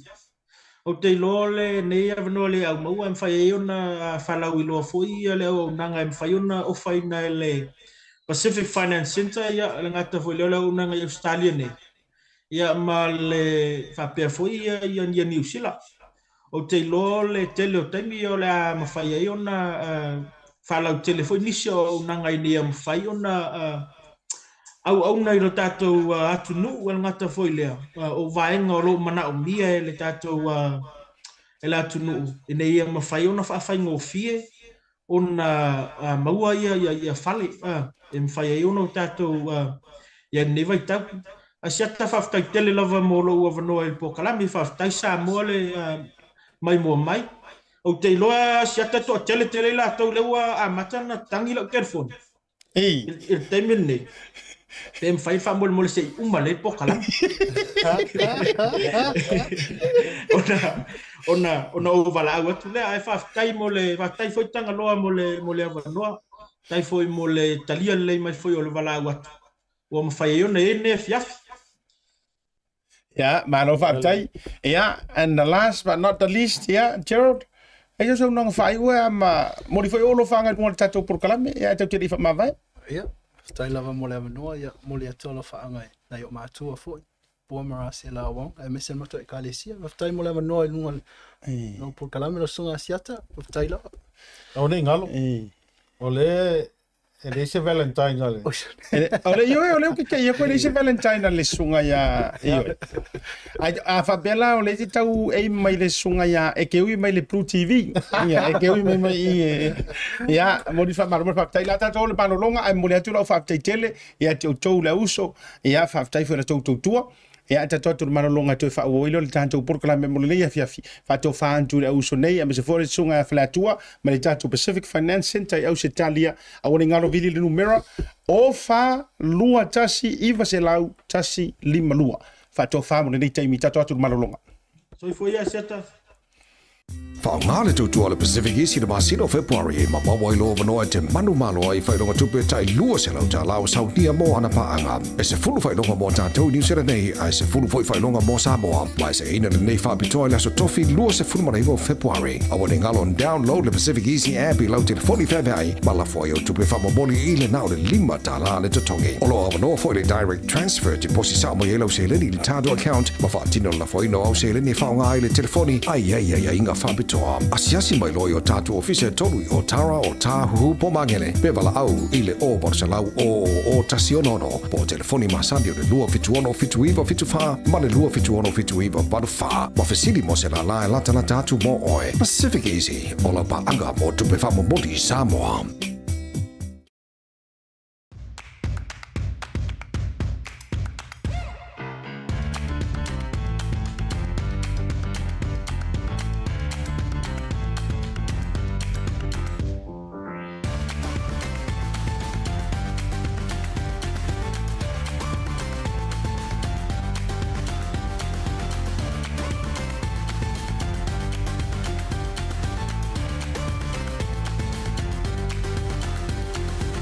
Tasi Market. With 3 locations around Auckland, you can get fresh produce from farm straight to your table. Grab a bite at Tasi Pasifika Cafe or get a new look at Tasi Barbers and Salon. Tasi Market, your affordable local.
Whaongale tautua le PacificEzy le masino February ma mawai lo vanoa te manu malo ai whailonga tupe tai lua se lau ta lau saunia mo ana paanga. E se fulu whailonga mo tātou New Zealand nei, ai se fulu whailonga mo Samoa. Lai se ina le nei whapitoa le aso tofi lua se fulu maraivo February. Awa ne ngalon download le PacificEzy app I lau telefoni whawai. Ma la fwai o tupe whamamoli I le nao le lima ta la le tatongi. Olo awa no fwai le direct transfer te posi Samoa I lau se leni le tātou account. Ma whaatino la fwai no au se leni whaonga ai le telefoni. Ai inga whapitoa.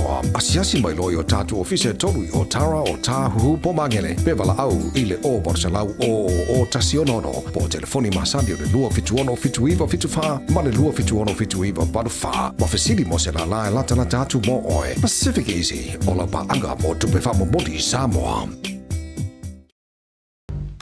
The Color Shop in Matavele can brighten up every aspect of your life, from interior to exterior. You can change the look of any project you have, from auto to home, around the yard, and everywhere else. Bring color to life with our selection of the best paint. Come check us out, because we're more than just paint. We got bush knives and a whole lot more. We're the folks that will help you kick that drab right out. So come into the Color Shop in Matavele. Call us on 25577 or 21527. Drop an email to cs.creston@gmail.com. O folo van fatalo fatu de vanga la via fili toi teli wel proclame na wa fatolo le tu la elima. E le taibia ma jo ya o te ronde New Zealand ma lo lava no sai ma lo le lava papale. O le fatu mai alta to fatal tal noanga ya ma le uso fo isunga Tagaloa real estate ma le Ray White nga te Leo Gerard lana so tau ya ma le sunga ya fale atua mai le Pacific Finance Center ya Australia ya wa fo le la tu nga luenga ya mo o to le fia fatau fale ya ma movie Australia Kiwi Saver ma na tua saingi le pepa ai tele I malanga a o sinio me o mafafso tai nei nei tamali I telefoni o tu ina mai o te fia failo a jole o mawali se tanto fa te fafso tai inga ma tato malo ele to failo ina a o leva fuinga su eso wa no ai le sunga le fita wasi la fia le to tele ia na tautua fo I mana o to tonga mai le ai pa ia I Jerusalema ia po isala elu fo te fia failo a jole o mawali no ma le sunga Vincent Smith ia e longa o le programa le Tautai A'E S4 mo le taimi mo le nei tausanga so for Maria au te teletono le tai au le nei te auto good morning ia pe good afternoon good evening mai ama tau New Zealand nei ia e lau sunga Vincent le nei vanga o le afia ma tau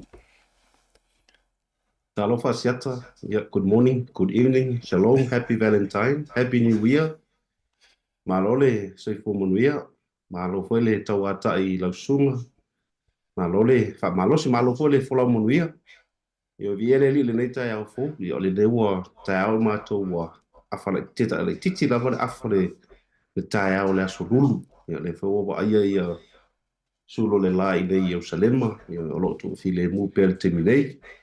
Yo malo le soi fo maua malo le lange mai lau sunga atalo fat foi le pule le o tatu pokalame e me se fo ia e pa anga masani me fo ia mulmulita ile Tautai A'E malo lava le soi fo manuia ia fa tatu foi fatalo fa e le anga le o le dua o le fo ina lo ma se taimi se la mo se tatu viso ta inga ia malau sunga fo I o lo fia ngai manga luenga I le tautuaina o malo ia e ala fo I au na ma me alofa metaleni wa fa manuia I le tua ia ina fo ia tunu wa me se fo I o le ai pa ia o lo taulangi ia laiki ma ia ma fio lai ia taulangi lava Israelu Jerusalema pekele ema o Yukaia o ai uma lava nei ai mo no fa fisilia tu ila sunga Vincent ia mai le Valentine's na ia de auto ia o ke le lopo le ase I o no tango tau o tu le history la ka fai kau ko ai rungo me au mai o penga ka fai lang awani ata to le nei vaenga le aso fa pito le Valentine's e fa ka wa nga Jerusalem ma le Middle East nei tu nga aso fa pene sai lava se atu fai yo I nei lava ia Jerusalem le mele o te au mau ai pe tamble ata te le Valentine ona aton ai ono le o le malo le tala inga falta po inga wa pe nei a very religious place foili ia fa pela le Valentine no se vaenga I patino tonu I taltonu o taltonu la tele se celebration o taltonu tele ni se vaenga Israel lo fa ta wa ia wa taltonu Valentine pio se te vaenga fulele whataua mai Amerika, atu nuu ia mai le West, o lalo la e pe o le situlanga le lalo i Tel Aviv, o nisi o vaenga o Israel. Tamalana e pe tau le malosi le tautonu. Pe au tu na lo tautonu o lo afo ia, o lo celebrate le Valentine. Ia nei ai Jerusalema, a tono na isi o vaenga la titi. Ai le o malosi tele ia, o na wao fuela leine, ia le foi ala e fai to tasi alanga stamalan Valentine. No ai nei lo fale bom. Io na telefoni am bal au ati o mela ia Valentine fa ia ma fa talo fo to ia. Ma lo whaatai tele la le umanino. Tala noa Jerusalema. O le makua ai piko i lau i loa i kokongu o kuspa ia. E ui le toa tele o Samoa e le i o matu vai le meta o Jerusalema. Ai ua la varka ko fai kauri kuspa ia. E pi e tau flata lata mai ai le loto malangona. Le fata waina. Ai le leiro ofisiri aku e amatai li ta fatalitala noanga Vincent. O le ale o langa Jerusalema. Ia so fai so. Ai mese la le ngai vaika. O hani o la tau natura fa le o langa. O hani o la tau taritununga. O hangi me fai kokongo Jerusalema. I whaftaia siata. O Jerusalema, ia pēna e tā ua. Ia e whai lava sina lau i doa i le ngata le laulangi. Whatutuanga wha kirisiano, man tō hoi tonu lava whatutuanga i e sa whawhai pēna no whatonu i Jerusalema. Whatutuanga wha Iutaia, whatutuanga wha Mosalemi, i ma whatutuanga lea tātou wha kirisiano. Pēla le tolu ale o lo malosi lava i tutonu nei i Jerusalema.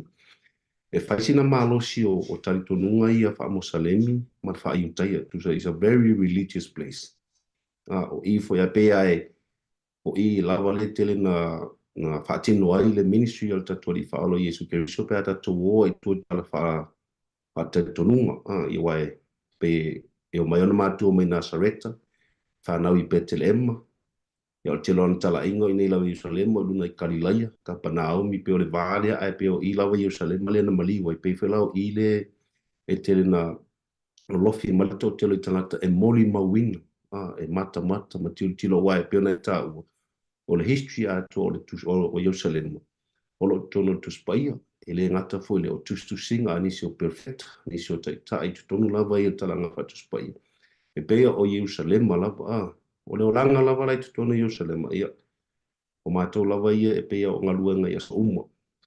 Ai ono i tonu lava le tua o ia i tama ia e lua. Vaenga le whatutuanga le o le whamosalemi, ma le whaaiutaia. Ai a tātou tuu whatua tala pasol pito i tama ia step brothers. Wa whanau Abraham, nauna ese o tina. Ai o la ua lava ia pe e step brothers la wali iala ia le no nofo whaatasi nei i. E a tātou ofa le tono le tuspa ia. Pe pēna e tau o Jerusalema, e pēa o te lea o mea o Jerusalema. O lo wau mau e lai nei. E ese pula la nguna ia te au lava ia, pēna e tau. E ese lo ta whai tau tuspa ia, sa o ta wharongo longo ia o ngā sā.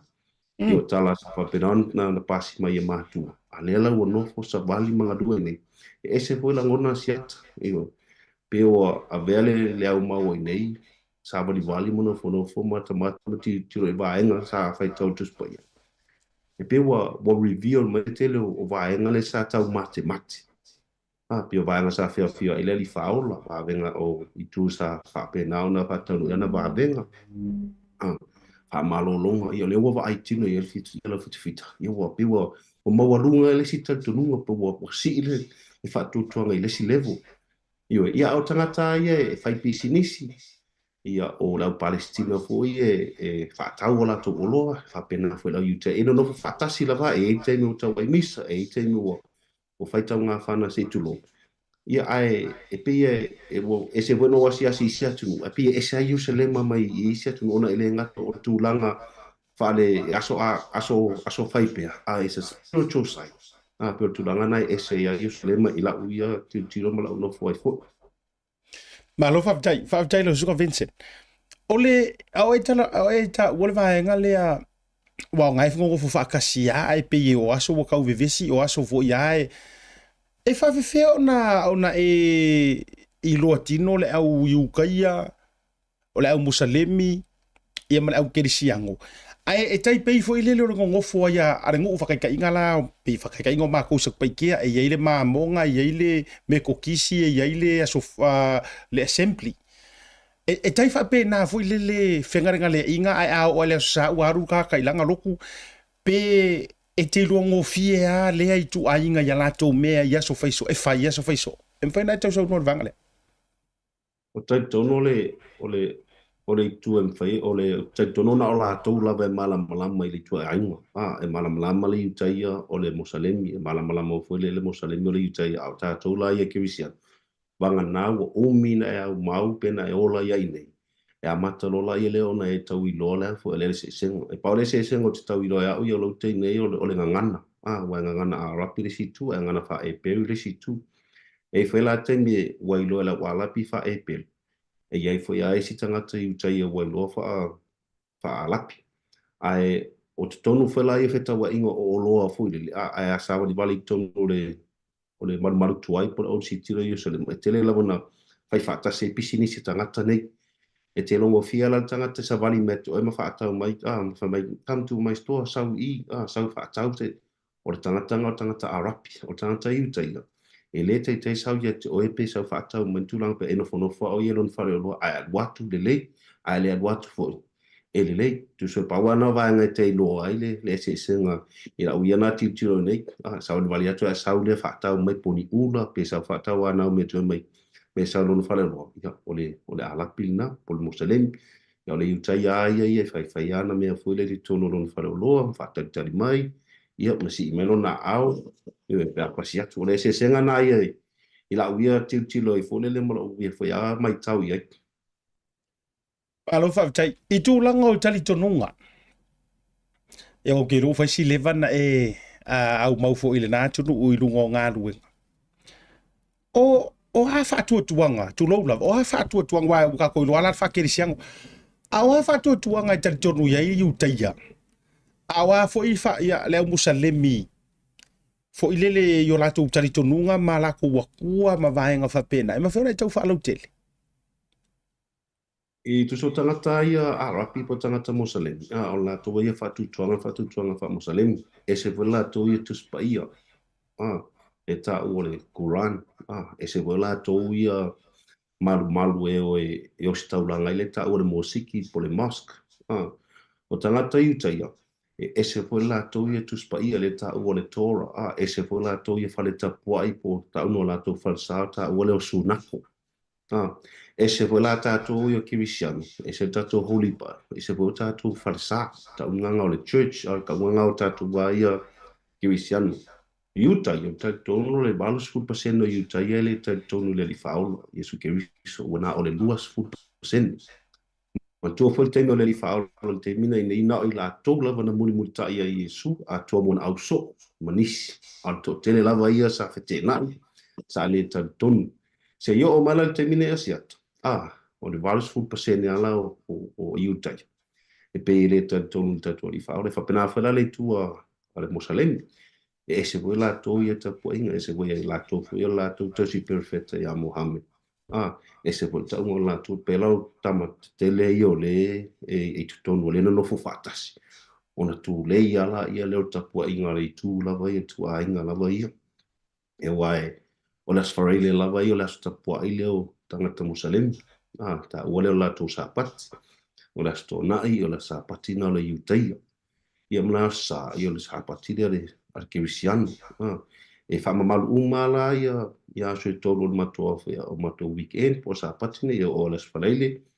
Ia e loka o mawhale la o musalemi. Ia o la tau sapati. O le sa talai musalemi, talai whale la kirisiano. Ia e talota whale la uafe, ali utai o la tau ia a sapati, o whana le aso sa. Ia wa talai whale o isi tapu ainga ia. Ia ai o ia la kirisiano e afe, e le lotu.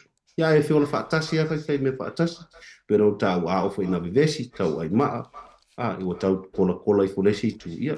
E whapena leo langa I nei o le awa, ta sawata tiro e moni lawa te lo mesa, ta whaalongo e mo, ta whai tau putuspa ia.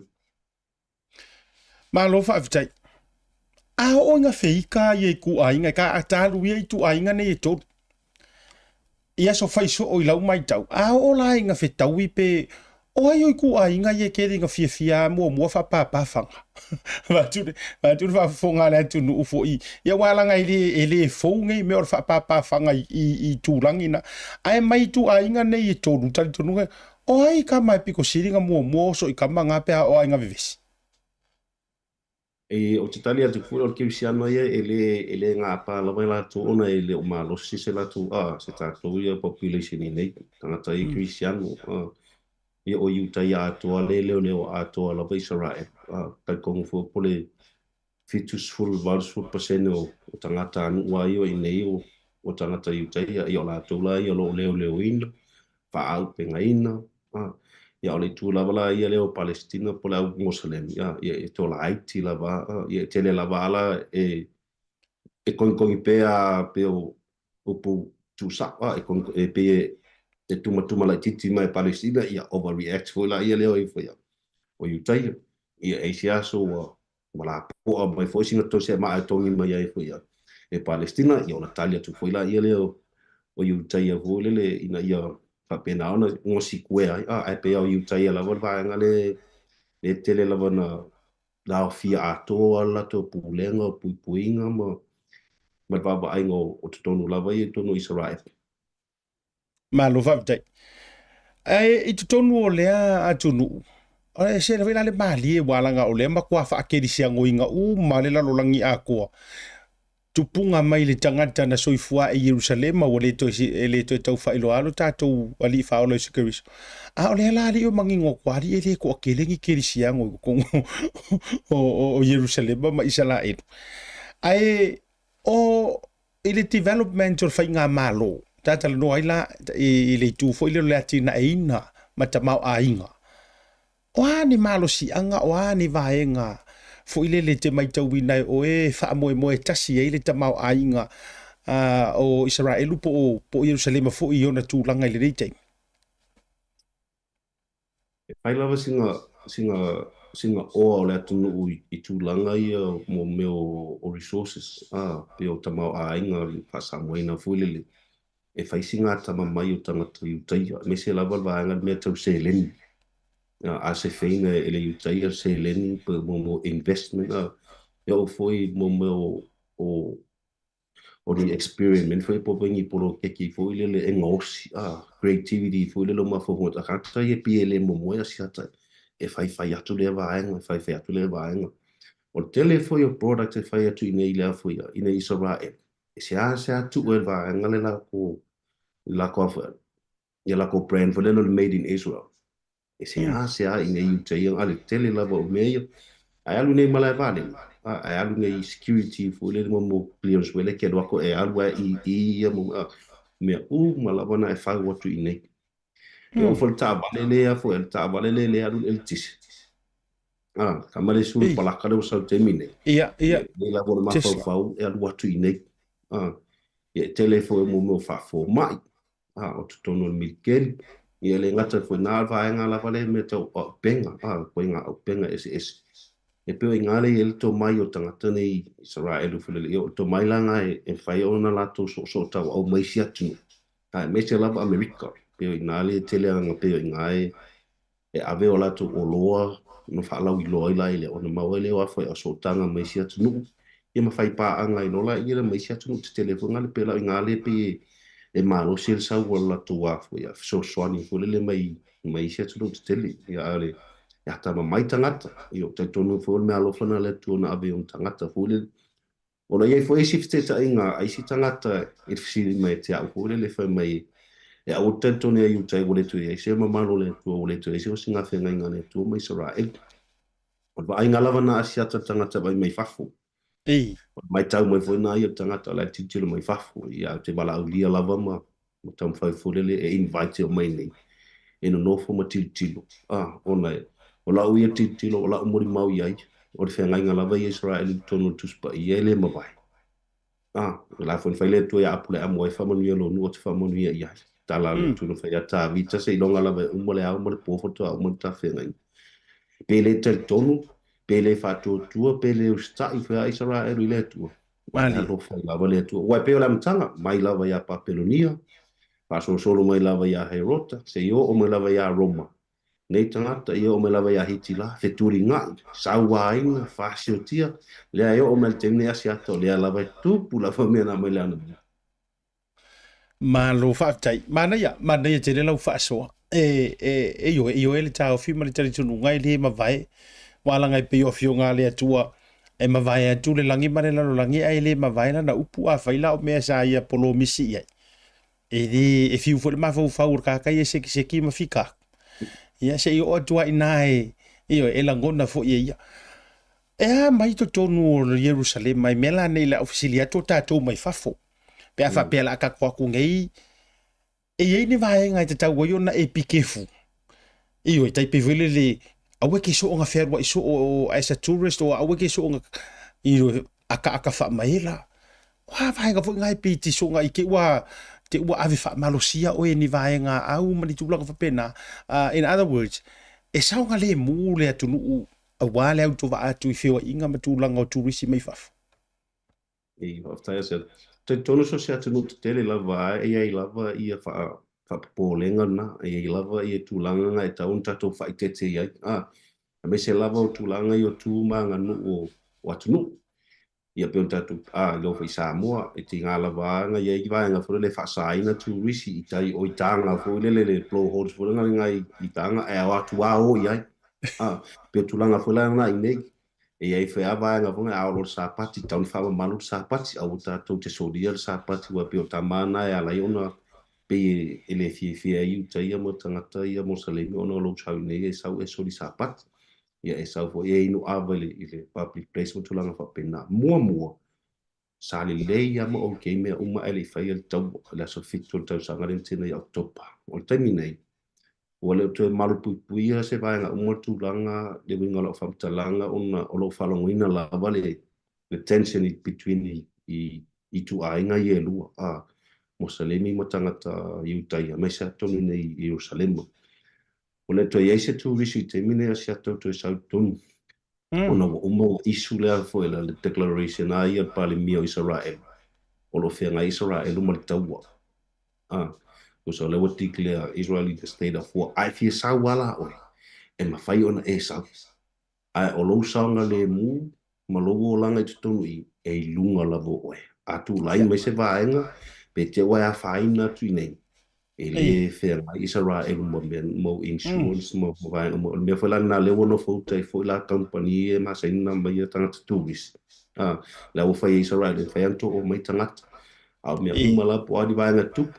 E lunga ia o tu i o fefenga foi la na le company o le to into ris wa sia sa o ngao uma te lo ba ni Jerusalem ka loka fale o loa te le fo ba nga ma se no sa va ri ai o te va i o le to tu sa foi pe no ta o te la ngona la vale it's a very tension for really it's tomu la o Jerusalem e fai on ta lo no fatto tu ia fatu tu fo ia e ba te o le mata ala ma fa tauta ma tiu e a wai nei fai ni si vai ma lo fa tai ta o mai le taua o le wa sa va vali ka nga kai pia wa sa va vali soro fo ma ka nga kai ngi usila wa tau le mau tonu ai mai u na tau o va ia tua ia u ia pe wa kau li fa e kau lango pare skinga pe e tu langa fo ile isala e ru tau fili taua ia ele leilo ofisili wa hanga tonu manu ol fisili kongo kwat ka le ko kongo ore atu nu leve vela ile ka war kai mi nge ile va Palestina mai sala e ru le fo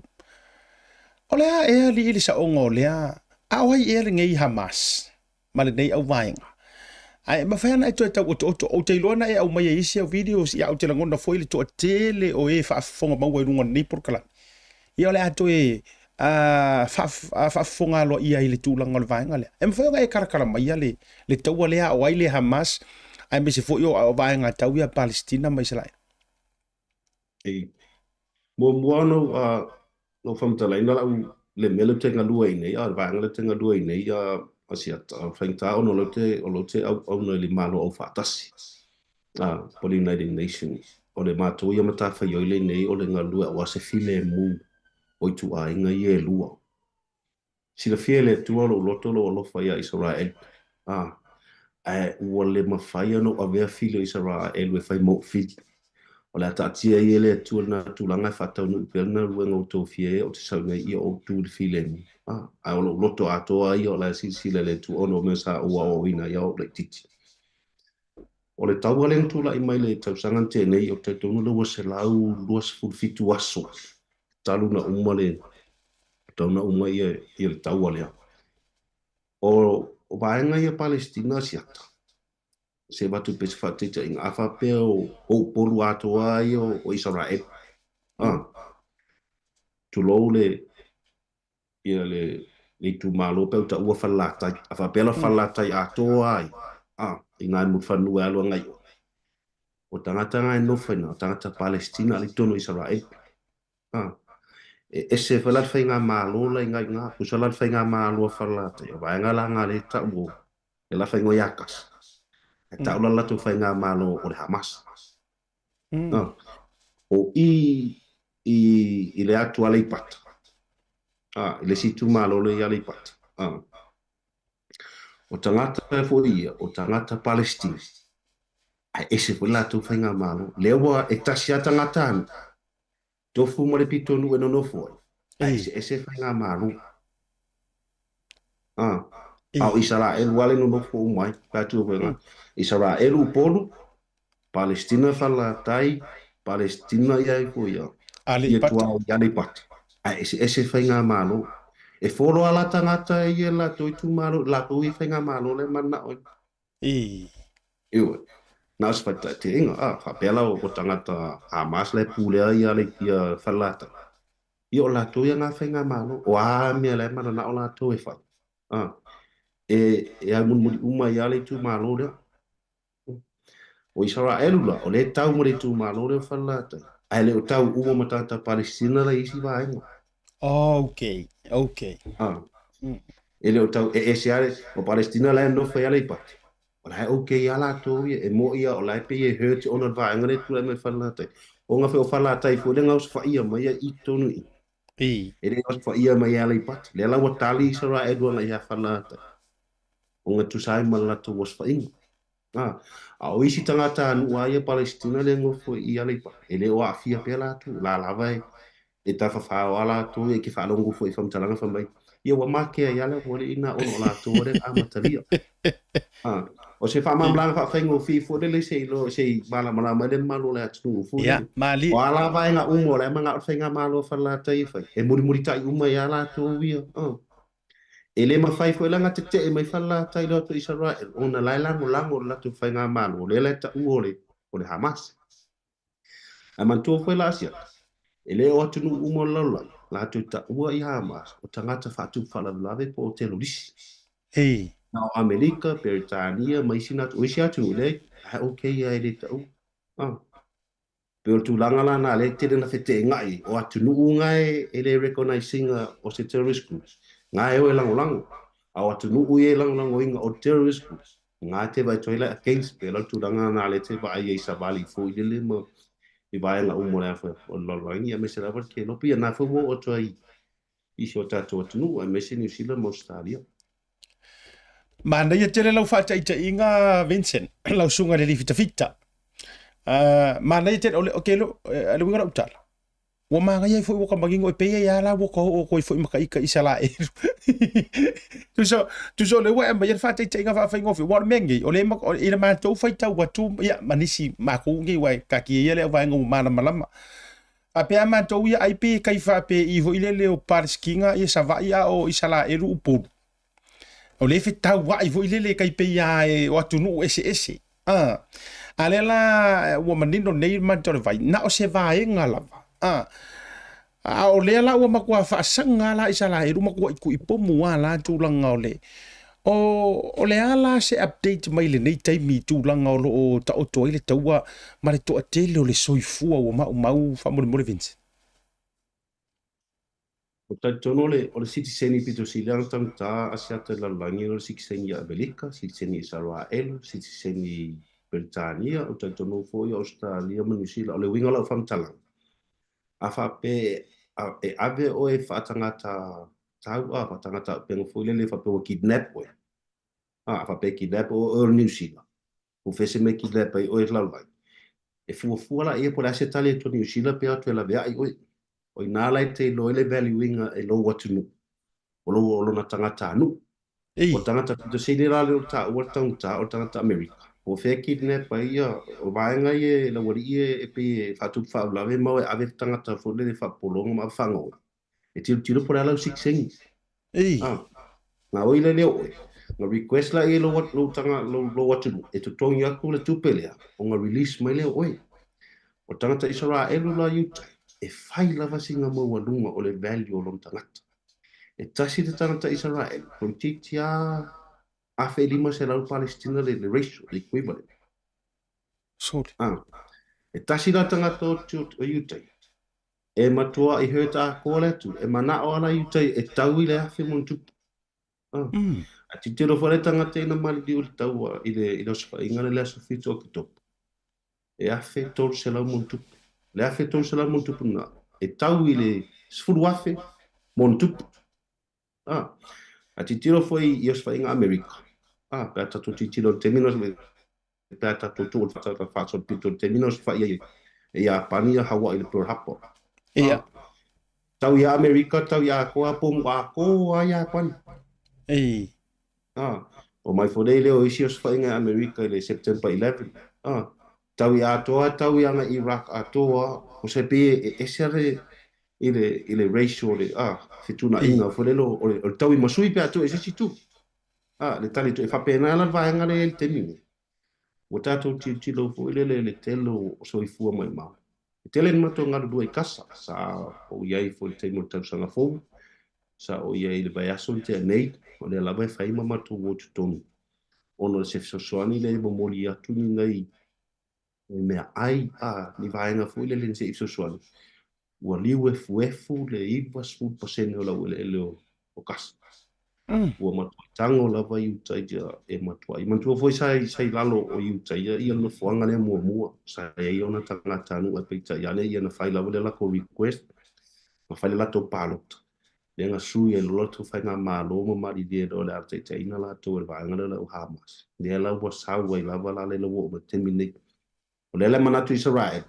O le atu e fo i mai ia le fanua le ma to mai limo tata iutai ta tonu le to e mamao ai sopu ia lo ai foi ia e iutai le vai nga to la va di la lo da lo ikas o umana na kidia mai lunga i le nofi ma tu fa so solo mal centro se sangue la se la to se vai nga ti power polenga le ia se atona o tangata lu o lenga tuli mai o mai lava ile toa oi mai kupito o ila lewa no fo tangata ale la o mai lava le kiria Israel o se fuanga le ia o lo fe ngai nei ile fo ia inu mo negotiation po le ase vai ngola fa ia o mai America o mai kupito o atu Israel o atu malo o fata se vai po le ase vai ia afa yo tu una ia se atana le vesi me la bota to la tuta la fa so bit ona o la to lava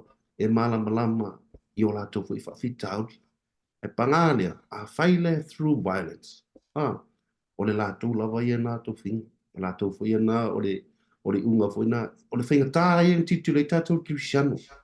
Ona o tēnā tātou mariliu. E pāwale me e whai on tātou. O le tatalo, o se while mu. Ta fia wa aia tui asi ata, ai ta ere langi, po le ase whailonga e malita masi, ta ua tū tangata nei. Wari meare rei, o le lawa whenga ngatuai. Mata nifol to o lea lava e tau. Yo epi e maniti o tatino, fwere no ka kilo kaka kirisiano, o taun wha maa ngalo, taun na loto mora. E le ise vaenga wha pena i nei asia taitama i elu. Malo whaftai. Au le matau tia vaenga fo il whaanongonongo ato, mise whaafonga mai moa Samoa. Ea i lau talatalanga mai fo i o le tūlanga i le taua lea ma vaenga o lo o atata mai ai. O le ala se le wingala la fa metalanga i ka ngaka ngai wa mali liu me se fo i o la tau nei o le a o hai tonu i tu ai ngwa upure le ke ka fi facility tu sa o atu lo sunga le fita o le upure ma sangi o ka fa lo ngwa i fe ave pise anga fo ile le o fa papum a ta ula le o fa papum ya mai o le fa ku fa le lave ma E a lea tu ai ngā soifuanga ia so faiso o to tonu o Israelu mana tunu. E kelinga koe kili a whaaloto I whale to tonu a ia so uma. I'm talking about everyday life whangali. Te tauona be aware I ke ua ngofo pā se maru io se farisa pā se shopping. I happen for ingai mea ia so faiso o pe mvara sa uno il vangale.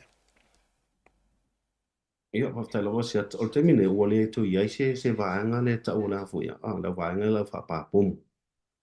O te leo tunu o lalulang, a lātou tiro I vaanga I whatupu whalavela. Whate ta inga o Amerika, I pena e tupu whai New Zealand. E se raval tilo atu nui mai tangata whatupu whalavela. E se tilo le Utaia. Man tu o tangata whatupu whalavela. E whainga sau ma le vespo, lele e si o miei pōm. Ona sau leo na ie pūle le ola ma whio tu eis tangata. Le sto ainga ngā. O le sto ainga tangata whapapōm. E sau te tau le pōm uri wharisa. O nāru le tilo ma le taimi. Whapaira I lea. E ele stanga te whapapung e sau ato ma le pasi po le lori lowo mo umono sau au ti ta sila ia usala pia categorize mai e America mai o tangata e fuafua foi la fai unga fa misidonga maturanga mai fai ila na ngai oinga le o Utah ai whapapung ai sau mata mai naifi ai sau maskuka laiva ai sau ma le spena e whao o se whao ngarimi o oila vol whapapung pe se puru tasi o tau sanga pe te sau le wheelchair pe te sau le to ai sau e whaatupus whaolau o oila vol te lorisi o lou lava afu o le fasioti se tulo e le ngata voila a fa pe fasioti tame titi su tasi tau sanga la sau mata mai naifi e se fita e le ngata o fasioti ala foi la walu le message po le alto ainga te sau pe te tamai titi pe te matua pe te e te tau la on fasioti o te talo lava na ia ilo tiro e fuile mai ue wa e pau ale le fofo e pau ale fofo tamone o te lio le li faolo o le loto mo o le pangalia e o le matua fa ama o loto tangata ia te tono lo sila le tu la ko kalame ilo na nu ma vai o wa pe no ta o nga sa wa ia sola sa wa le tara tu o le lava e o mal temine o fa au pe la wale tu la ai wale to yenios fa inga tamo fole le tupu solo tu toni nei pa wale to inga va inga fole we pe tau sa au tu asia pe io le fatu le la lang ta ko a vivesi do I o vivesi a tola lang o vivesi nei Ukraine mo Rusia mo ia ele ale la o vivesi do foi le la wa foi le fo wa ai ele e vivesi a toa o le lo lang va inga le Malo whaftai mo le tātaimi. O e rau tali tununga no le taimi fo ia mai sio nei nisi o vai ngai whai ue le porkalang. E au o manatu fo iwa mana ia sia lau. O le ase update mai o ngā rue ngaulo e whea ngai malau sunga fo ili fita. Ia ea fo ina ia tātou community Samoa e tau warunga ile tā whasoa le nei vanga o le fia fio lale umai I tā fiso o tainga. A oha mai si o tātou community Samoa mana I tangata o loo au mau le nātu nuu le nei taimi a me se fōwhia ngai e o le atunu ma le taua. Tai se ata o tonu lava Jerusalem e to rua ma ua le I stene le sa wha missionaries stene heroine stene sa ta puala. E o iele sa le ua sui mai nei si titinale sa e mo asiata tui mina sorry was se ata lo si lo tu e seta tui vale di fano le sa I nei o le lau sa olonga swa tau o stene le o heroine to rua la ma ua le nei Jerusalem ia o stama o sao ia o le wali ina le mau paolo I nei stama na o sao le sa rufa o le la le kua o I mai kupito ia to tolu stama na no fuata o fia a to le foi alona ai ta o to tangata Samoa ia to fa ia si vaenga na o sao ia to fa stama le o stonu sofi ia to val ia stama ngai no ia li manu sa me Australia Samoa Australia o la la no foi vaenga tau askelone e feluna lata to tolu I la to ia sfutasi sfulu e tau sfulu tolu ia heolini ia sfulu lima lo se tasi fo to fine lo ngalue o ia tua o I malepanona up north ia tele lava ni mato fe faso ai ono le wo fa longo mo tala yo na wo watu sistema le si fo ia li le so mai sale pa o le watu ua mato mo ftanga lo watu sa mo mission ainga pe la tu langa na o to lai te mato le ye yo e tele lava ni mato tala noa telefono no fo wow mai na information no senda ko le kako embassy le I Belgium e update koe fo le mātou le nei po ani vaenga tupu po ani tulanga whapena ia at least o lai lo le ia tangata anu Samoa mo le to ia ni malanga fai mai wa pe tulanga la sai ai po fea po ai al Samoa e te sau ine yo selema u lo waisa o te tam fai la o te alu te asia ai tata no iai pe te afa Samoa kwata Samoa au loa o Samoa e o te fifia vole le tata no famatala iai wa ese foi al tilo mai fa ese vol tata no tu a o le lo foi nei o lo manuia nga wenga pa la wal na fa te tenga yo tele foi o vai ngolo umia ia e tele la wal tata no anga ia yu tai po tata Israel ita mai me sala lo le fa te tenga na la lo va ngala ia tau o te nei ona tele la wal mato ai ona so so ni si tau mo moli atu ia ni vai nga foi e so so ni me se te ni nei le mafatia asiata o le aise le tise le aise kesi le aise le ni fie a le malu rula tu ia man tu vo te tangata o le ni fali no fui fali ia na ole lo fa muti vale lava ia te talo lava ia ia pangale ona ole upu ole tau ole war expect the unexpected ona tele mali liu ole ali tu ainga ni ole pau lava na o te talo lava ma o la foi na fator sanga tatu ia tu ainga fa kirisiano tu bele tu e failo e ia lo tilo mo ia fa ia tau tangata lava yang lang ya tatu talo mos file mo nei lava va nga le nei va nga lo la ma tu vai nga luenga mau nei vai ten ia sa foi lo sunga ya to no foi to mo si stava no ia vai tele lava le ti fa tal no telefonisio va nga me se lava me va ia to no Jerusalem tu tau va venga tu fa linga le tu fu ia tate mori mau tu ai pa ia malu si tatu wat no Malo whaftai, ioe e toi maua le tāwa noa lo sunga fita lo sunga Vincent. O le sia tā whasoa. O le anta o ta te tala noa i tū whaaleanganga uma. Ma vaenga fo ia lea e tala noa maili tū pa ia. Ia ai au mai se wha maonianga fo ile le me se fo le nei taimi ma tūlanga. O le aiai e toi maua le tā taimi ma le tāwa noa ai mo le nei fiafi. Mo le tūru wha malo mo le nganga whaftai tele.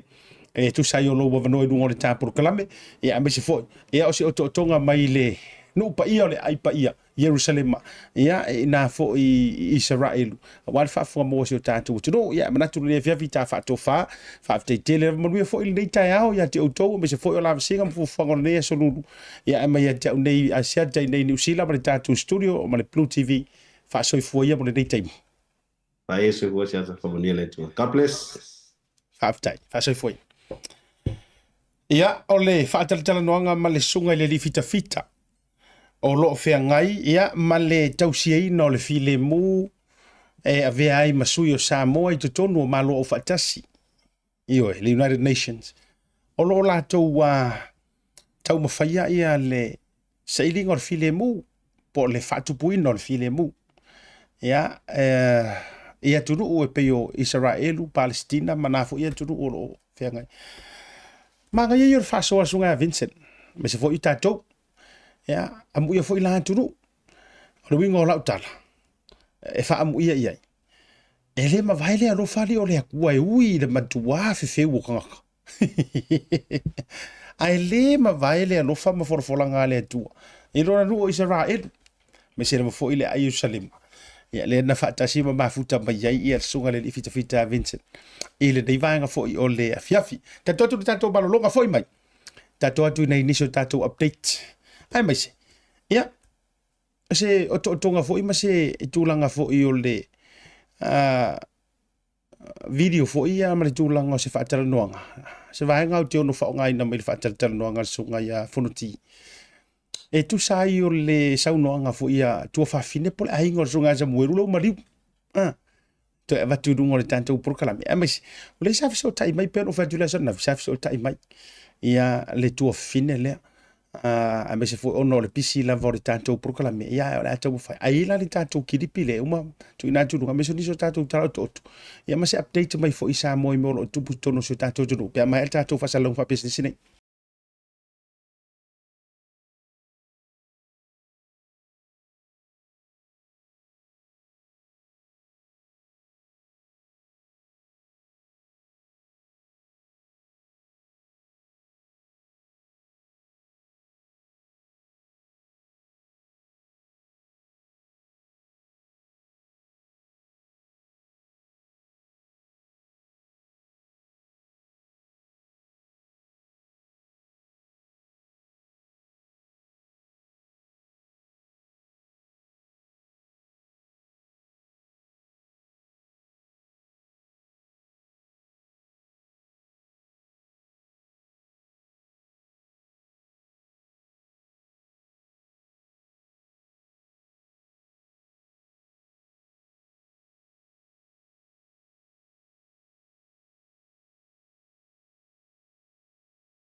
Tai mero wati leo suma leo miru tau te nere tu lai ono.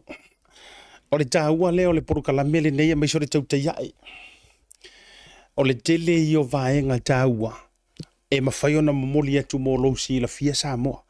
E le ngata o tūlanga i poru kiki. E le ngata i tūlanga o whaalave lave ma meo lo tupu. E le ngata i tūlanga o tamau ainga o le antunuu. E ae, e mawai fo i lousi la fia i meo tupu le lalolangi. O le ua mana ia so ta inga lea ma le sunga ya Vincent. E uia e fai mai video ma o tonga sunga ya Vincent. Ia e le o le toa tele uma fo e mai siana i o tātou mātua mātutua. Ia e mawhai ono lātou maua nisi o whaasoa sunga ya Vincent e teimi e fai mela na wha amalosi au. Ai o le a o tau mawhai. E maua lava tātou so ta inga i masina. Ia po o maiaso fo.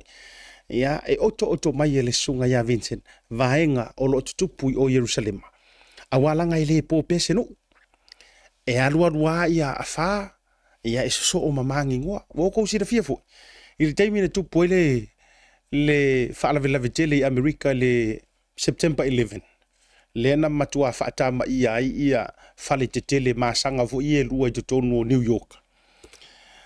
Na matua mi se teimi o whaasasa le toi malangatu i Amerika. Koe kia kai peor ko viki renga whaasasa ai na umalawa foi na toe so longa le leia ma toe malanga atu ma toe fa au fa nga malanga fa pena foi la tono Israel e le po ai pesengu a tono lo fe ngai ma fita i le taimi ai toe i u la vai le le toe i u le la fi ai au ngala le por kala mele dei ma sunga ya Vincent a o inga la fi le wingo le tala a o ina toe so longa le ma tu foi Samoa o le ua fai ka ko fe ngai ngole o le visa free e ke alua Israel. Iyo e. O rewa mai au na whaile tātou iyo e nga ma le tātou malili e nga. Ma le tātou travel fo ile le visa free o lale winga o le nantala. A e sau mai Samoa e ke malanga Israel e le iso visa e whaia. Lono winga ase i vanga ngala e ke sau ingi usila e transit mai ngi usila. E ka kaulanga whaiso visa e ke awhia ngi usila. Ie pe awha pe e te awhia mai e malolo. Ai awha yor ko inga vaenga fo ile le nga o le saua ko e Swedish i va koe atu. I te kasi no winga nga o singa u e eli ai lo pasisi a o lea ua vavala ma te tawhata o tauleleia ia ua fo ia le tūlanga mo Israelu ai a o mai la ile naso o lea ua nofo fale sa tuia maama e si le fia le whaasoa mai Vincent e ke aruaku i olongo winga e koru au ako pau o furoku ia oia ika, o rewi ngaro kala, oia ika pia e alu mai ki whaka ika ila loku, pau o lea. Ia leanga ese ia kua ia ka ke vai, koe kapua ia i pau ale na o vaenga, ai mana o te alu for your experience. Ia ngai alu reke sira le iei, e toru aso loku, aso whaleile loku a Musalemi, o sa paki a Musalemi aso to anai, o sa pati a Iutaia.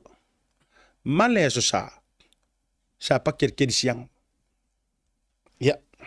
O le nala wa mai ma e si la fia le le fo tūlanga ma fai ona e whaatape nai mō lātunu tatou mai talo to ai tatou te le o tu ni so vaenga o te fia whaamawina le anganga momori o lo whaanga ma le whaamalo me se fo whaamanuia i alo ta alo nei o toa o le tatou tunu ia le auso leo le asauni e tu fo i la ta alonga fusuanga fo i leo le UFC sunga ia Justin Tafa le kamasaku pa ikea lea, Justin Tafa. Lea la ila na fusu anga lea la afitau ia ma le tangata urupo o lea. Iyo, angu sanga i me urupo po oso. Lea ta alo nei lea so sa nei. O se ta alonga la walunga le leo le alo jaile nei alo fusu. Iyo e fusu anga fo ile le UFC po le tama le mix e alu lima alu mawai alu kuri alu mare uru mea mai alu uma. Ia, mai se fo ila sio no so.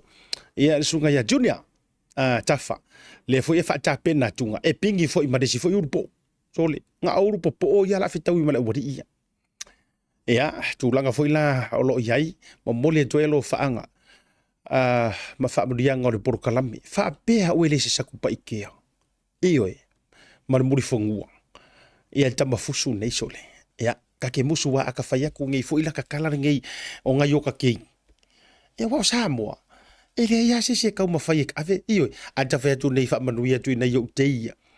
e karikongo mai mo fo ia ka pisa mai ko akele o le au loko bad le au loko bad ma fai mai ia la le fo wo fia kei la wo fia kei ia fai kari o ko pe ko ke karikongo pe ko ke le karikongo ia ala si le fia le atua fa manui antu ia lo fai va fo io tamole io o le toa ula tamole tipa ula tamole va le lo sami ia po kamiki o le ala tau ia be se fo o la tau pito fo ia I si o la tau fo tina ia muri fanua fa maru atu le proklame o le tautai ia kauka ia e le kuo ro faiva wa sanga ia ne ai o le tai ia I tūlanga fo I o fai peleenga io tūlanga o fusuanga fa de yo na po ia o kamalai e kau feo lolo ia me fai pele fo io fai peleenga o limanga o e kau pupuka mai me o me fai pele o kamalai true story ala or kama fo ila lea e fai sia o le ia io e fai la sio o le leid kamare o we fa le leid kama fo ile le reonga o lima io o le o lima o le o vai ia nge manga la fo ila ai ke ua se ai masisi all the best to the tougher brothers or the tougher boys ia lo fanga me sio lo tina ia manda me se fo ia o sio lo tama ia ma ai nga uma lava fo o lo tap ia me se fo Samoa io na tafa te tele o lai Amerika ka mai fa ka pengai ta alonga tele fa unga fo o le nei va yeso ia ta sila na va nga no mana ya fe to I rungo le tanto wa por kalame ai por ki dipile sa o mai runga fa malu lo tele fionga ya fonoti tourist na si va nga o lau fa tala no nga le por kalame le no tango o to mai ia se I fai mamori mau fo I le to atele o le atunu kalu ai le kele o le pisa I mau sam nge ua iai io e za oi ma le sera fionga ya vui le zonga fi unga umai si keisa ka ko man maka upurgi ua fai ai lo ma fi nga le au sam o ke fo yanga por kuku me o si o kausonga ia sera fia si o kausonga ya o sam fo ma si o farku ia wo ke I kuku mai lo ufale fa mai ia farku o sam asiata o le ko sa uso o le fo ia la usam ia amai o le fo ia la usam o le mela le fo ila pe o ke kau vai ku nga ke o kau mo mingi ku pe ngi si fo ia o le mela tu tau po le mata upulia I avea fa ta alonga I vai e kai ko o sam io o le fia mau o se tu o se fia mau o se manera lea mo so I lunga e fa pe mai foi ia le o wa le sam le e o malaka ko mai I kau ke o le ofisa io tau sa I le ofisa o le po I sa o finge nga wa po malia le makakala po malia le makulaka po malia kinga ai no o mai ia le tamai ele o mirava ai anoa o sa no nga lea a tua fa fine fa sino sunga ya tuna sam lea u fa ilangila na fo longa le Samuel le mai vai tele le o tapisa ai ni si ma to tele o ni si fa pe mai o Samuel sa o le nga va ai po le nga la ve ai e lua me ia nga va ai pe nga la ve ai ia le atali ia tu au asi sira mai ai e no mai lu ngor fa tala nga I le ala ta fa sala la sunga al fionga fonti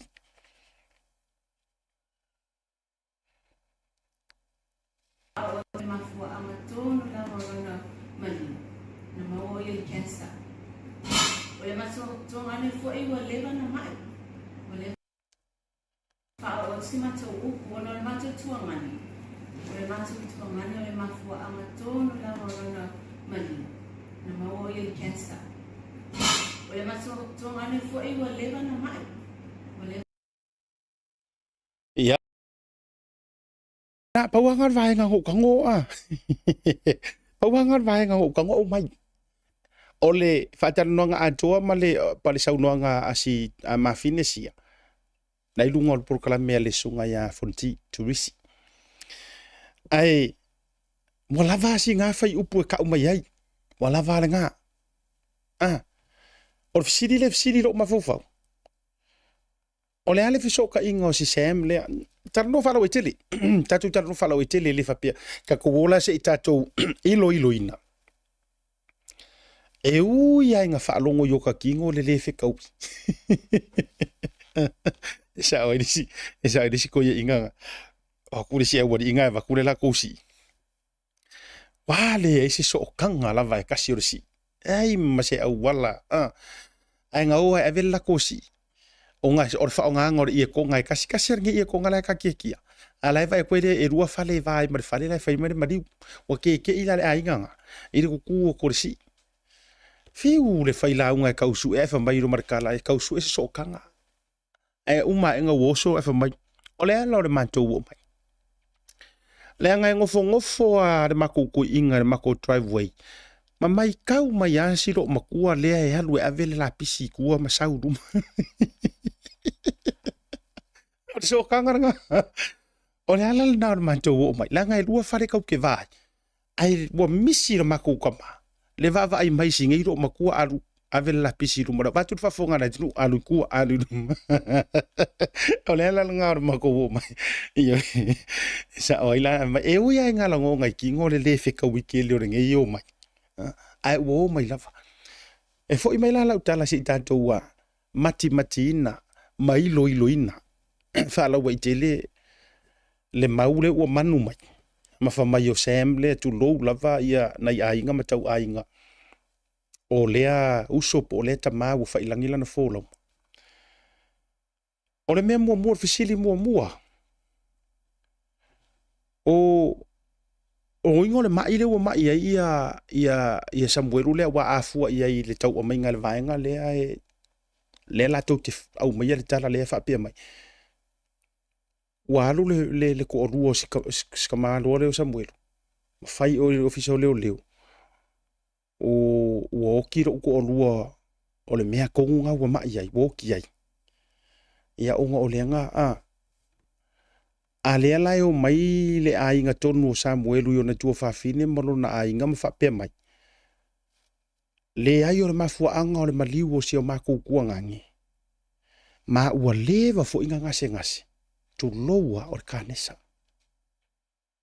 kanesa o fea la o mau ngei awa a faila au mai se report ti al fale mai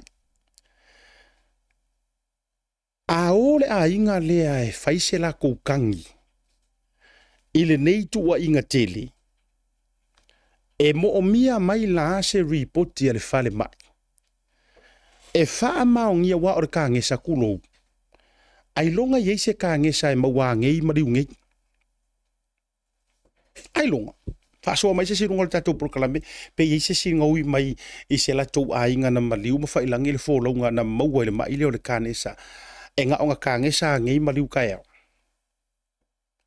o te leilo ya o ele o se fo mai ai mai ngase uma ngoko fa longa e yo ainga e yo tau ainga ye yo e wo mai masani o wo mau lo la tou so fu le mai le kasi le mai e ku ki ali se ko fikinga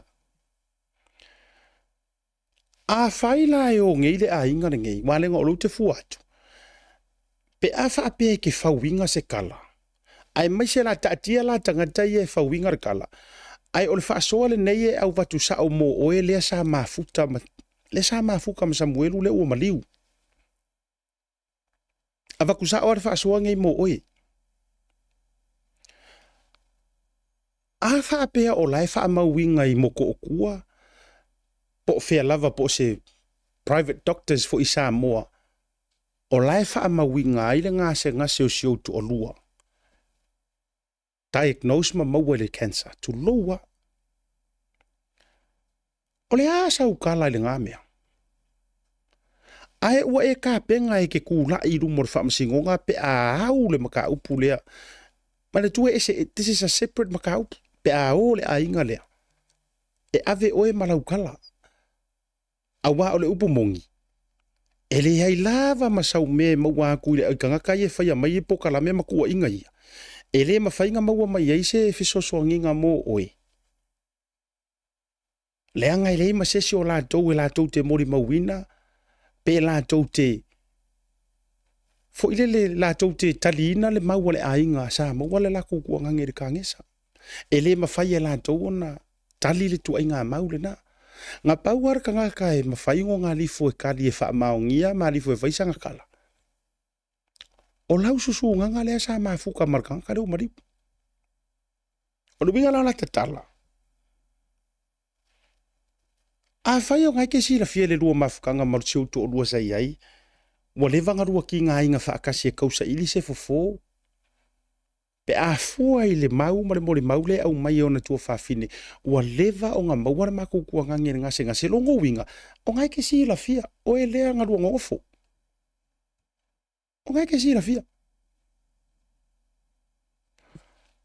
A o lea wa ora fasaden, misi mai marika ngesa. Ai maliu le anga sala kulo ka ko oi upu sa ma le tuo le tau mo faia o mat tala tala mai lo ilu awa o le upu mongi aia o le fa awinganga le nga o le mau le wa mangu mai dunga malau mau pe fa mau ni o le fu fa isa mau o le ka mai kai por ma finge le sanga ngofo msamuel a fa pe o le wa e langolongo inga nga ko inga mau o le fisilila lono winga o le maliu o si o to lua kulo lo ngutu ma le afi ma le fa tenga fo i ma le fa lo ngi o paulo manga fa le aingo samuel longo winga o si o ko rua o se mai e ka wala mai i se anga sala fa adilo lilo o le sa o nga o lau sung o lau mau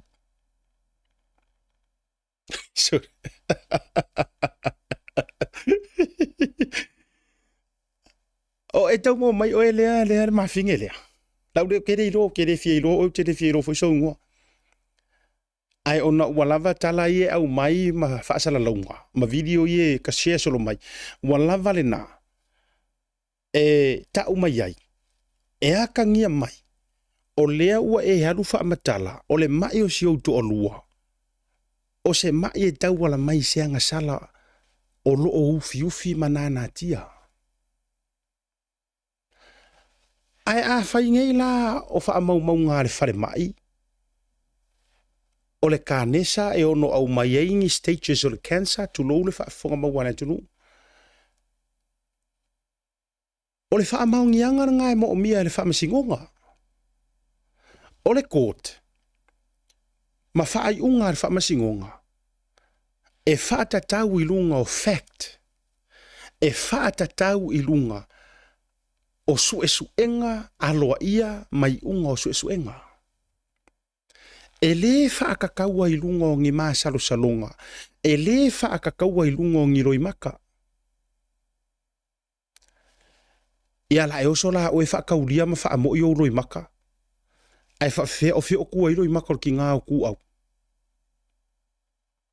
e o fa so ko la e oso la e mana o e fa tau o roi mata ma sui ai le mafua anga o le mali o lo ku o lua ma e ngau le inga ia kari kongu ai le makanga ruenga o leo yo loi maka e ui ele i ka umai e makanga ruenga o leo ele i sau ngoa mai le komesinga nga yaingi o loi maka nga e arua kui o e mai le tatau foi ona toi ai se isi kala e oso fa'afua se'i mai lava tulo o matanga ruenga e le tatau ona isi isi mau e koe oso mai and all of a sudden there was another woman leanga o lea ua mae a le lei o nga declare ma whaamangingu wai fwela re kadi a le fionga komisinga renga kadi ia maina o upu mua a le lei le whaafonga a uko uie le fia le melea a le lei le tau whaafonga e koi kikia pe o lai tali mai le fionga komisinga in other words o lai fai le sunga ia maina ia lilo mai ava o uma fwinga o kali aku le melea I've already answered this question. Ako ko sila le video. Angai mangingor sa nga long iking o Filipo, la fiong ale tofa u pa fa mai. Ia wa mahe afo yo no taliatu. Kango le ka ure ngor kuskara le sa kari. Wa mahe afo ngo kariaku fisilia. Mua. And I quote ele ai seisi ngasau. Ave mangingo ele ai se isi nga sau longo winga ele ma faila o nga ngofo lo le ku ngu kai mi ngai ko ke ilava ua koe whaapea mai le fionga le komisinga, iai malesi, ioi, o te langona ele mawhau whaapea ngā komisinga, peo le melenga mawhau e whaipuno whaleaka. Lenga sa ungoa mai peke sa ilanga press release fa mai ngā kele ilua se Samuel.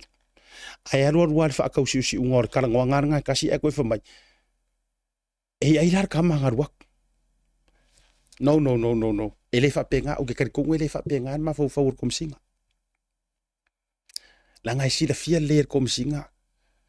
Malama. I tūlanga e whaatautai ai sau noanga ma press release ele ma whaingonga ma ia. Everything that he says, everything that come out of his mouth to low lover, it's by the law and of the law. Or kula fongo. O ia inga or kula fongo o ka iala or kula fongo. Ele ma whaila o ngofo ku low lover le fionga komisinga. Koe ora fasanin, sausesi ka ko press release muri mai ngeia o whaapea mai. E iai la si whawhine lea ua le ai. O ke la longa wa too late. Ai koe whaafoi mai ala la utala ma la utu o laloa ngā i si mawhinge sia. A whai o ngai ke si la fia le maliu o si outu o lua. Ngā malingi e yo loi maka ma e fau ai ma e ka waku i lea kua. E whaali mailonga whai wawenga e ave e sei ma ki ngia le mai ma kulanga uma whapenga. A lea ua all of a sudden. Mimilo a uma enga ua maliu leanga sala. Waka ko woi upu sa sao. Or visiri la o lean mafua anga maliu lea. Maliu ka ngesa pe maliu o ngore ufifio langa sala. Walanga a fua I upu matala. O le fai mai. Onga ua mama isi au whaanga uma. E le ai se whawhinge wasi kulou I lalo le lare ngei, kulou le upo e koia kia. E le ai ma se whinge e ui se whaasoso se whawhinge, tu lou ana I tua whawhine. E le ai ma se ki ngā e maliusonga ko oroi se kansa. Ai aru kangingi ofisa o leo wha mai. Onga, ua mamai si au whangau. Ua maliuro ko orua ngā soanga. Ia. Alai nga ke sila fia mo ngai loa lelei. O le wha mai nga, o le ka ngesa ngā fua I le mariu. Kuloua, a mariu se si whape ngā mariu se koviki. E uma e ngā lai tiklea mai ia e le whale e le fō mai, ma le official soi fua maloloina. Le cause of death. A waku la maka upungi I ave, this is why. Matua I o inga lesi hae o ora maka upu lea lea lesi ka mai sa mweru longa lua la lea tu lousi a inga le umaliu se I o la I wha masingonga se I au waku la le cause of death ale official sui fua maloloinga eoi se I au waku le mafua anga o le maliu awalanga o kako wha masingonga se ngai o tatou wha masingonga e le whaia ingi kala kuu mangi upu kuu Whamasingonga ia maururunga. E le whaia ngi upu ku umangi masaru salonga. A whai te fia talitonu I lau tala. Le la uwa kuwa whakai ka inga lea. Na whaatalitali lava. Le launga o le unga ina ua maliu tu loa whai puleo. Vai maunga. Le tō whaia sulamana ia. Tu loa ua whaonga haina tunga le whaataita inga lea. Ainga whaakali lava. Le whaai unga, a le wha masingonga, I le ripoti, inga ua avaku le fō mai whapikoa le pālangi fo I lili. Manga kua le pālangi whapikoa le ngā avaku ngake sue ngā kulou. Le kose so manu o le tama. Ko mō me fo. Ia, e ngā avaku le fō mai pālangi o le pae e yorgaka. Ioi. Le nā vatu, e fua I ai le lipoki. E ngā wako e fua I le lipoki. Ai uma enga. Le ripoti le pālangi ngā le fō mai whapikoa. Le ngā inga laulo le unga le anga. Ke le ngā ngungulu ai. E ke le aku kaka ngā ngungulu ma whesiringia le unga. E oki kulou lava, e o tiri tangata. Ai sau le unga. E unga piu ma se whasalanga. Ia tātou te le toi fia taia, ai na ona au mai le whaata ita inga. E le sao se pepelo a sesi mea whaapea. So le, e le sao a whaapea o lou lava ko o luanga mariu o nga ua ioe. Ua la vea i le kaavali. O le cause of death, o le car accident. A whai o lou tu o luanga mariu, ona o le kānesa. E sao wale declaration e wakul whare mai, the cause of death. O nga o le mai.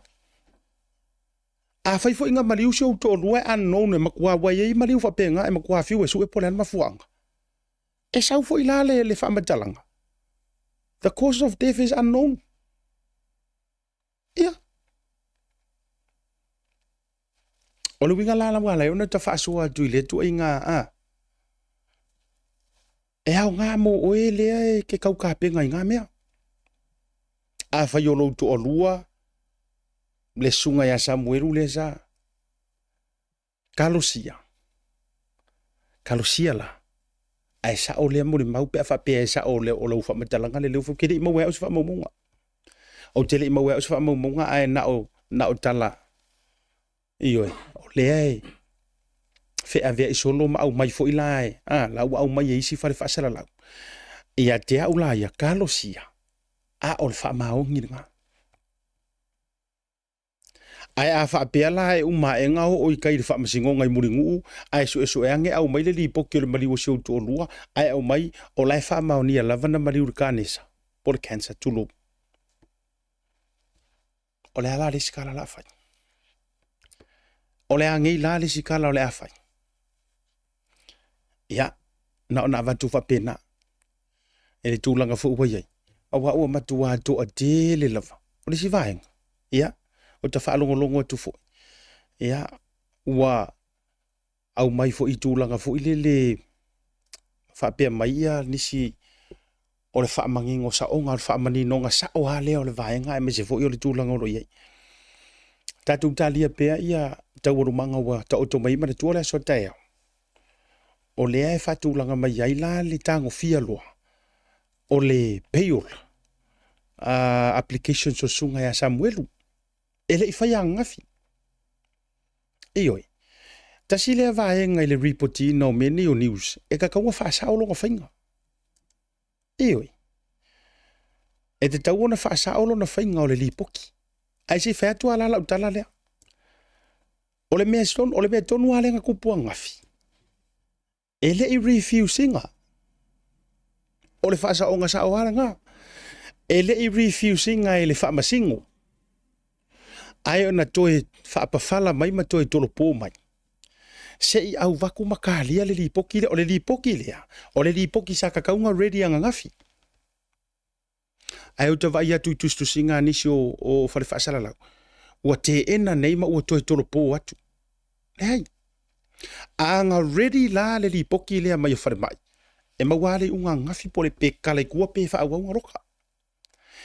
Ai se whai atu la utala le la ufai tau atu le article na au mai. I lunga le Samoa Observer. Na ufai tau atu ai. Ai le misi la ufai kau i ai ka ngau whatu sa tusa fo i le anga inga ia au ai inga ika ia whai a matau la tai fo i reportinga. Po le oto ina o me tutupu. Ufai kau wakula ia. O le malia i o le tala lai tusi mai ei tutonu le Samoa Observer. Le mafua anga. Nga mafua ai. Nga le maua le pei o la sema ngafi. A fonga foi la. E wau te lola e me whaperitania. Ia e au ngā mo i lantou fui o ta mama tina matutu o maniso i lantou e whaalea a ia makore ingirisi. O lai whapea mai. Whai mai le tala leo leo. Na o lato atu e au watu Samuelu. Ilana schedule appointment. Il whare mai. Mana tua mai upuia. Nga oe ave Samuelu. Ilanga le mele ta o le CT scan. It's a schedule appointment. O le winga o le schedule appointment. Logo winga. E ke le ngofo e halu whare mai e mafuanga e halu. O la ua umanga puk. Ma whaatu mawina ma whaatu langaina le aso ke arua kuai. Mo le whainga o lo whaaka lea. CT scan. Ai o aku i kai ia leo e vaku Samuelu. E atu inga uka. Il whare mai. Ai whai mai kala ke nge fō mai matangata lai o whaalau ki rei. Ai whai mai de kala le whare mai. E le hai se appointment. Ele ai se appointment. O koko mo mai. Ele ai se appointment. A Samuelu. Lai koko. Ai koko wale article ali. Wai le te tusila le article le lono winga. Na fua na fua tu singa le article le ise fa karakala ngwanga ma prosecutor po lo ya leo po na tanga ngo leo. Ore kala le alenga fai ruma. Ile fa masingo. E o aku e fai le CT scan. Ai fai mai le soifua maloloinga po le fo fa mai. Sorry ele ise appointment al kamera nga. A o le nga o malu le malo. E ave le me ta o le book appointment po le schedule appointment. O vesili la le vesili e lo ma fau fau. O ai le fesasi ya ile melea. O le vesili lo ke vesili lo ma fau fau. O ai le fesasi ya i le valea. Ai pe o le mea e o le whaka alo solo ma fe kongi ya i. O le whata vale solo, whata vale a tingi whangu solo le melea. E o fia vingi appointment ali i. Ai mai se lava pe a oe a vengi appointment. Se whatula utala le nei. A o whainga ruenga i le whare pui o vea mantou ma leo paunga i le whare pui Mount Eden. Kasi lea vaenga a sain te lea iau. Se fier ko kele. Mau te oe ave pango tā. Po e we soli tu la fono. Ma ko ke oe ave le whare mai ala ko appointment. A mantoa tua la ua kaofia. O ia. Sarila se mea ua wha umai il whare mai la kasifi. Ia ona suia ku leo lesi leo paunga alua ko e whaile hospital card. A ola e ave ia pango kai ave o. Ili whare mai. O kama ye priority. Yes. Kusa o oe le paunka. Ai le evakula o e mako ngofo mo se kaimi mi a penga ngofo ia tangata fo ia le public e kau fa. E kau fa karikari. Le hai. Le anga fo o kangaka ye ke ala ku evaku o kangaka e yai fa ai te tenga. E yai fa ai te tenga mai ku ma ale ele ma fa ye o fa ngofo umi ma le public. Yes. Ele mafai ala o nga so nga alu se ave se pango kai se fale mai.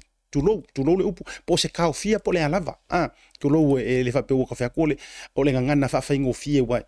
Ele mafai ala nga ongi leo e ave se tangata tau fia po se sol kula fongo e ave se fale mai. E ka nga o e ave pe o se akinga vo le awa ela ko ele se appointment ko yo fo mai. No ele se me fa pe nga kupu. Or fisili la le fisili lo ma fo fau.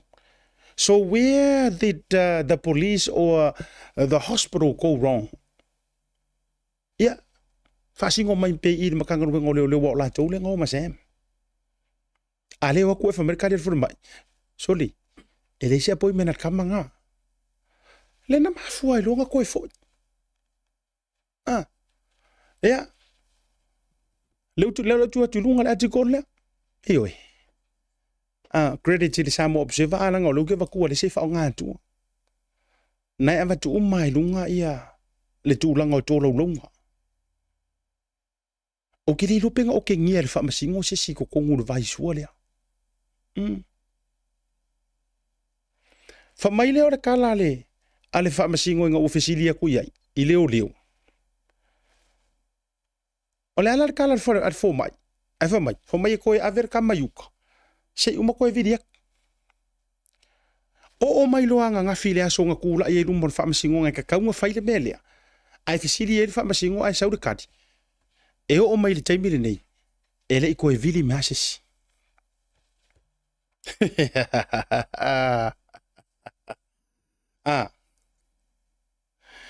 Fa mai. E o mai le taimi le nei.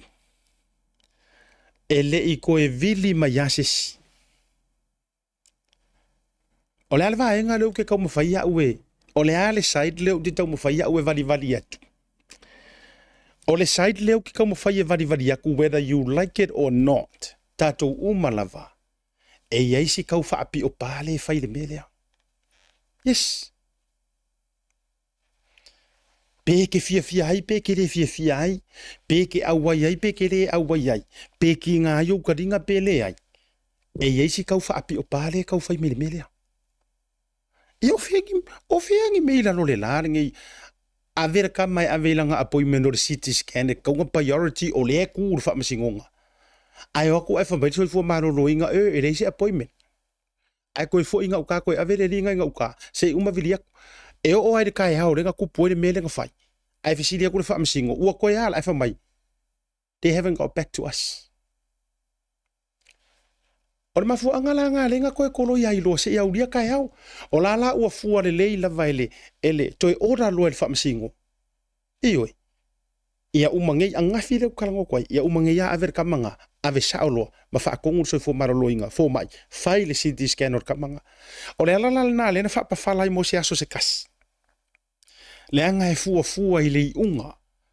Ina ia mauti noai ho o atu tai au. Ua maua mai le unga. O le fa akarea. E se aia me kukupu. E se a me ye kukupu mai. E ke fiu fo e kau fa make sense. O le makua le make sense. O te rei lopo fa fonga me whainga malo. E awala ngai rei lopo o hai suru e ki ngai ai ngai mea. E oi. Whaftai le. Whafkai whamsingo. A fa fonga le tunu uma fa longo atui fa tautai ngai fa masingo lai le ai se me o fa le kong ke la longa ko ha sa mala ke la longa ai atu nei leo tai au i se me fa le kong e unga ke wa ka mar sa mala fa masingo fa pe ke ro a ver kamare ave ku e ka ngia me ari i ko fa ka avare vale ngor ngi maka ia e ka ngia mar fa ka vale solo a tautu e fua nei le aso mua le sa kula ie a tautu e fua nei le mafuanga fai mai le loia le saunoanga le loia leo le aso mua va so le nga kula ie le dan fa ne nei fa mo nga te tala tua ai sau le mafuanga wa karosanga mai le loia leo se e vakusinga kai minga ke ele i kapenga fa mai ele i tapena mai fa ila makula fa penga. O le fesili lo ma fau ka ku fesili. Ola se leva nga kousu e o Samuel. Kolu ma singa o kousu e Samuel. Ai ma wa ku Samuel ele i a ko ele i mai a ko ka penga ngai faila. O a faila.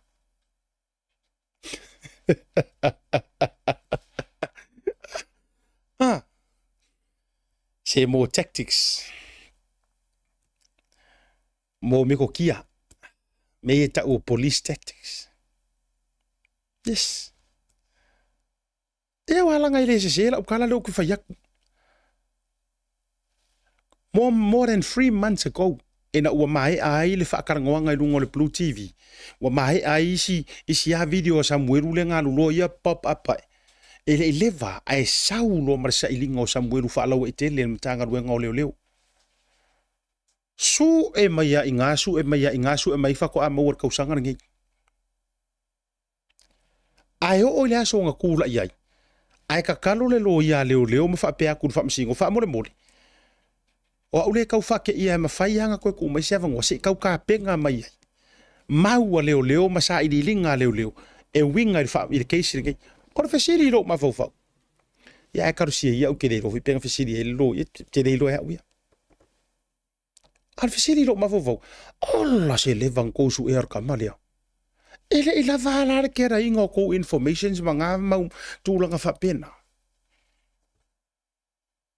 Ale fo ila wa umanga ku le avangoa le ngā kaimi. Ale fo ua toi tū la iana nafi. Ile aso se furu ma le tōru. Ai koe raisa e fo ile si issue. O le si issue. O aku whare mai. Ai wha ale kongu mai. Ele eisi appointment koe fo i mai. Now, what's next? O le ale si issue le la kumpuka eo. Ia ka ke musu ka ke whai aku ai le ropo o le anga le CT scan.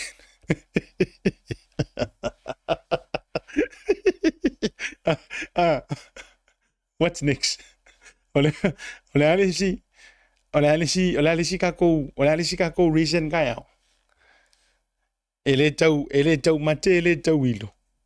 E ngo o ka ko ka ya ai sa we kula ia fa pe merkar sanga. E mau ke o kuro ngau ka ai pa lo refuse.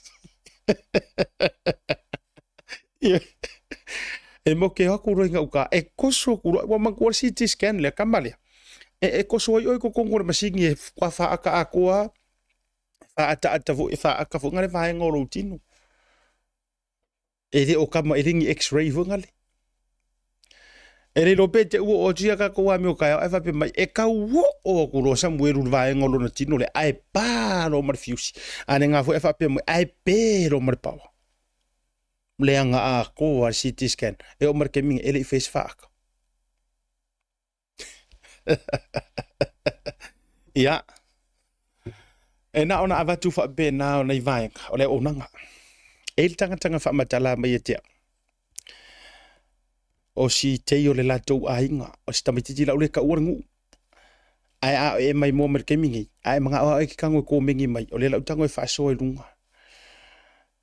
Fa mai sa isi tamititi o si o latou. Na afia mai le tau sangale na te nei. Pe o se fa la ve tau ta vale. Tūlanga fo ile le pe wa haru fa malo si ile se ka vale asisi. Ia avelo leo o mau leo avelo kamale loka. Samo me moni lava. Avelo kamale loka. Loka kaofia mai le kausanga le nga kaofia mai a tesema. Tesema po yang wali. A olenga kula ifa akasi. Pea lenga lau whaakasi a le unga i laso fo i lenga kula i eisa mueru mua i langa tula inga vaso lengi angi. Ai wha mai la le kala. Le tangata lea na whaasoa mai o le ainga tonu o sika mai kiki lea. Le o ke ngianga e le whaamasingu. O leo. A whawhio whaafonga mai leo ngai pokala me leo ukiro le whaafonga mai. You know exactly I'm talking to you. Wha mai makua o ke ngia e le whaamasingu. Leo ia ngā wakuare mori anga lea. Ongor ngei le ku. Loka kuasi si ngei ka mai kiki loka i le aso le ngā a. Pole umai o aso fia o sa o lea. O lea lai au mai lumor whamasingo ngai le aso kongua renga kula i momo i sa mwelu vaso le ntene. Mo le aso ngā o le mori mau mai. O le aso kongua ngā la wele le keiso sira kou kei lea. O lea lai whaapea le whamasingo. Ora kamasa kakala i kua ngaloka ku i lesi aso, koe kakala i lesi aso le whako asa ui kūlai. O lea lai fesili e tulu whamasingo e kamari ngei. Po le asa nga mea o le apo walu e koe whaile ka avale le nga, ia pia ka avale ngonga kale pia nga so lai. Fesili a kuru whamasingo e kamari soli. Wa umalanga e koe alu koe whako esele. I le angar ka avale ma e koe whaia waipe i whaile kaunga are koe kokong. Ai fai mai le kali er kamikiki. Lau fionga ar whamasing. Ele i maua se hawa ngoa mwhai ngō whai ar ngā mea. Fesili mar whamasing o pe ai se a ai fai mai le kala. O le whako a mai lea mai sa o a umai kangu malala kangu kalu mai ngā kao fia. Tolu se fulu ma le lua aso. Kusa e maasinga ma le aso e kasi. Loka mai ai kai mio aso fia. Kolu se furu ma le lua aso. Kao fia e leo ka mai kiki lea. E au ngoa ma se kakalanga i kua le skala. Fesili le whaamasingo le skala. O le whako a kakala mai kua kama lea kalunga kou kao fia. Yes. Ai whamai le kala le skala. Wa umana o whaia le avea i leo. E tatala i tua le tam mai le aso nga so ai. Mai le aso nga kao fia ai. E whaakarikari ai le aso ngei. Ia ai whaamarurua kui lau fionga lono winga ele i whaataunu ina e leo. Ia. Whaasanga loa male. Whaasanga male whaamasingo. Whai loa male o kengianga o leo. Ma tau ia i e whaamasingo. E kou ke malama e sori kula fongor ko me angau whai. Ina ua fesili la le whaamasingo i la wari i leo ia. O le angi la mele la ko mga e whaid kama lea. O tau mana tua mai fwoi o lenga kaofia. Kolu se furu lua aso kaofia. Yes. Fesili lo ma whaamasingo i la wari i leo le vakuore morianga. O le ala mele ko ke mga e whaid kama lea. Le arfa salanga. Ai fai mai le talia a leo. Lau fionga le whamasino. Ia pe wala vai aso time serve. Le koru lua aso fa mai. Ia te lo wala vai aso ia na tau fia iu kai kang malala. Ia e avea fo i matau i o le soli ngā tū la fong. Fa mai marakala le whamasino. Ko ke malama. A wha akupe le soli ngā kū la fong or kama lea ngā o le lua se lau tā la e sala tupe ai. Yes. E ngā o le lua se lau kā la le word for langa mele ngā whai. A ora le whaamasingo e kio ti langa mea ngā whai. Le whaamasingo ngā le sala tupe lua se lau. Ma le alu e koe fixer ka avale le ainga le ngā iaia. But you're telling me e whao ngā aia so e kolu se furu ma le lua. Aso mai mau o longa o langa. E le ka kaunga kaufia. Ai kuke manga ngā o e kau iei. O kou whaafonga la o kou iei. Leo lo te whaaso aku. A whaio whaafonga mai le mingi ska o leo. O ko ai ngā leo ia le whaia mea i kongon makanga ruenga o kaupoe. Yes. Anu ngei rā maole a inga le sua o puia al whamsing. E ko ke malama i le kau o korus fulua aso ngā pe a wha pe eksa mala le a inga lea marika mai kiki lea.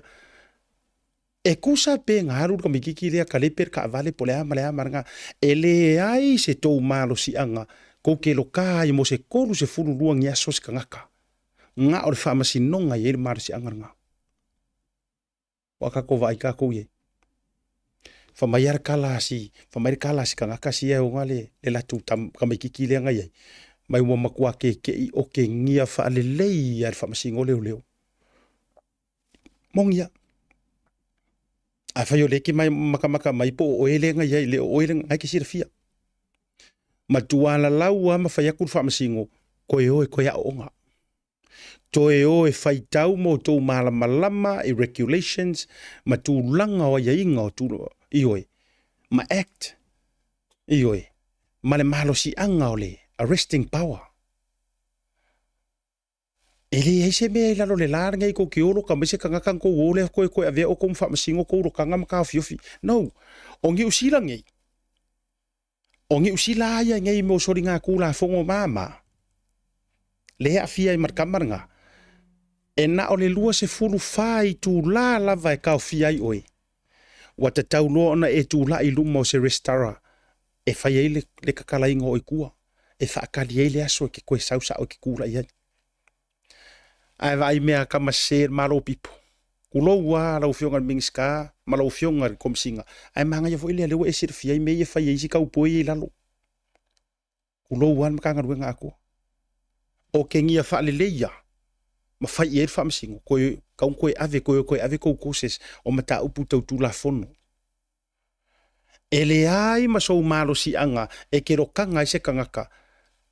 Nga o nga moria mai se o ngā ele ngofoanga whaikele. Nga o nga moria mai se whaavevesi. Nga o nga moria mai nga pisa marong ko orua. Nga moria mai se kango whaleanga se ka avale asisi. E le ai se malo si anga i leo ko ke rokai mo re fies furu aso. Tolu se furu lua aso nga loka i kamikiki. Ale makua ke ia le whaamasingo. E whai aku ia ir ka mai kiki po pe ngaru e koe whai e koe whaale le ir ka avale lang whaaleanga meana ai saure kati. E le se avangoa nga mwhainga whai ei. Langa o le whakoa usau whafo lea mai sa o au mai kang marala. Ai ngaloka mai as fia. Oh my good boy. Soli. Maka ukia ia ku ai ngā kamamai. So le, tu lou a o le upu e tō ia tea. Aua fo ile avea le tō nginga. Ma vaenga e kesonga a piusi ngā i le pawa. Ea, o ke le whapea ka kiwhaiaku wa ao o lai kua o paka kua. Le winga lea nā leina whea tūra utala lea. Tāru si au whaafonga mai lau whionga mingiska ma lau whionga komisinga. Awa ao o lai o nga o kūlanga o kua o paka kua e koe whaasanga mai a inga. Langa lela o whai atu o mea ntutupu. Se nga loka ka māloa le nga loka malonga kari. Le ka mai aru koko ai whai unga ave loka. Ale nga koe kokongi e makanga ruenga. Ale nga koe kokongi e makanga ruenga le fies furu afi. Le kokongi. Inga ua whaasanga mai le whai le kangi masul makanga ruenga. Kupe ai. Kupe ar malo. Tupe tangata. alu ngai ko nga me fa pe ngai fa sanga mai fo ya inga ma fa sanga mai ma fai mai wa apius le ko pawa loka se vai bo ova mare aso lua aso ko ru aso ko lu se fulu mo ko pu aso wa loka ngai kanga o aso ma i mau o longa olanga a ko fa sanga mai ngai la kanga ka ma fai mai nga o ye ngi au kupe o ele leo le ke fa yer ngai me o ye ngi au pusa kupe o ma ku ma ro ainga e ke ko ngi ai sala ye to tongi er matanga ru e se mea le ai ma se mea ke ma faia e uma enga nga o se fa ma lo nga fo ya oi ai am mo ka nga ka fai ai oi fai la fonga e am mo le atunu ko ngi nga o se le nga uma e fo ila ia le wo kau le pua mala fo fai nga ma lo fo mai talu na tutu me fai nga ma lo le o mea nga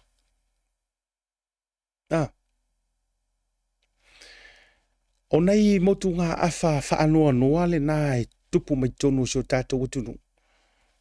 E le sa tia fua le lava loa mai la tau to tele o lo la tau tau mawhaia lava le ami o tonu ma le tau sia o le tula fono ilo na winga tau o loa ma le winga lau alunga. O mata tu le tai awa na lela. Fai mai le laiva se tasi fo i ouso ya mato o le fio anga o laudi. Sunga ya tai. Sunga ya wili. Tai malie. Ia por sunga tai tu sa maule sa o lunga ilanga Facebook. Ia o se uso fo. Ai o mata tu mo va ia tu si ana live len fai mai lunga iluma tonu la va ile fa mai tele mo to tu. Sole. Kau nga hoier ka kalang le ka valer ka malu. Mo vange fo ile ia. O mea nei ele fo. O le upo moni la. Ingei la ia ku ele fo. Ai a fai ye se va henga o te va ia tu ai ma fai sa u kala sa mo. E ma fai ngo fa pe. So le wo masau sa mo ari. Ai le o se mea mua fo ile o tupu mai inga o inga. Po o le ave sea fa malo si o mea to tino le fermai. Lewa kula ele nga ka nga oi mai me ko kingo ko kongo le fermai. Not long ago. Le fo wo atu le au nga oi la valea. Nga oi ka valea ka ngaka. Ia. E mawhai ona tātou ave whaatu ua lalo le whai ngā malo a le winga o lau tala. E ka kaunga whaingi camera le whare mai malako u ka paka. Ka kau. E sa o lele ia. Ka tauna whai. Ia a whapela u fionga le mingiska soifua malolo ina ma tūlanga whapena. A walanga e alua ruarenga oi. Ke o whapea fui se mawau se si wape. Ia, malia ia langa e o mea e kukupur soifua ngore sasi. Ai whawhela pe a o ma elorenga oi or ka avale. Ai whamalosi ei se a kukupe se ro makua. Ma te iei ua maliu pe o melenga. Whai mele o ngar ka moku i vasa. Ka mo Elvis Modi. Lena tupu Red Bank i Brisbane. Whawhela pe a kupurola le merenga. Wai ma whaina whapea mai fo ia i la tau fo lo ili. Tau whea ngai male wa ingar suifua maralo inga ma whapea mai ia.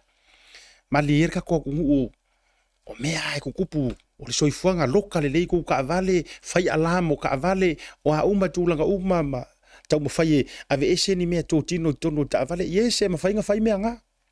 E ma whainga whai. Ai a mauangi camera. E whaasasanga re kāpaka. O le whaingo fie ia ngasu. Longa lua. A whawhela pia umaroronga o ingor ka avale. Ai wha marosi roangi ke ngeki. Pe wha marosi ngai whawhinge ma ngai whailelele. E o ai ar ko inga mele o le wha o yore oki pe whasi oki eise si kāpaka ia. O le ala resi kāla e ma whainga whai. Valvarusia al fau.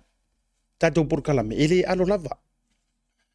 A o ai me de tau na anga ia ilunga le au nanga. Ia. Tu ala lom tau le mau me tanga ruenga soifua maloloina. Le anga o le ua sākia ko kongo le whare mai. Le fo ua sākia fafo i le kāpaka le whare mai. Lono winga. Ia ua te tau foi. Ia po fia foi oro o mamoe hei skulaki. Ia a mea foi hei skulaki. Me foi le mau ngai skula ki e o fa kau maske ko kongu masu e kupi. Ia.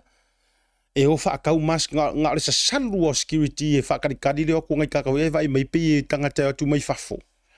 Ai va ai lele langa la nganga e ngā pusa mask fo i e whaakau ka i se furu ka la ka i lima ka la mask se kasi. E lua ka la sa awara kau. Iyo, alai lua le ia, ele ia maskanga ka New Zealand pos ka Australia pos ka Amerika e la ku voi lele se Samoa e vero lua i mangyang ka i lua ka la. E lua lele ia ka masega. Iyo. Ai tango fianta o mele lua tala wa ilo ele isi so ferro i mang siliva. Nga o ka is furu ka la ka i lua se furu mele ia. Ia na mana o lole ava tu voi lele mfa me alo fakuai. Ai nga o le sao fa ia maka angudu. Nga o le sao fa ia maka angudu. O le fautuanga i le vai ngā malo. Wa te tauna avatu sa ongi securities. Ia. Ave ese kua inga leo povo i ele nga amaka mai fale o loa mpising isi o kako a inga yaso yang leo povo inga ele la kua mako so kula nga fala au mawasi nga lao e moe e ua moe. Kiria ese kamanga. Upumonia. E hifo inga ingisi ko inga ua mako kua lava. Lae, no. E fesuisu ya iar kaimi. O aso ia. Sa malosi le ava fata.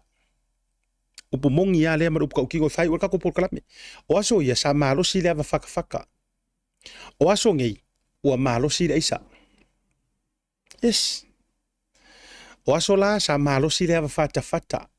Ma le va fea lo loa i ma le faa alo. O aso ngei ua malosi le tu ina nau. E mafuanga o ngā le sese le upu le fai tangata o ua fou ngei mea o ngā ua malosi fuala au fasa inga me ser to ingo le isa. Le hanga o le whao nganga le iei e kupulanga o le whakaunga o fuala au fasa inga ngei. E alu ima mea kōkingo. Ioi. E whaatau ima mea tō tino e ka lepe i maresi. Mafu angala ngā ia lai ona ufa yatu.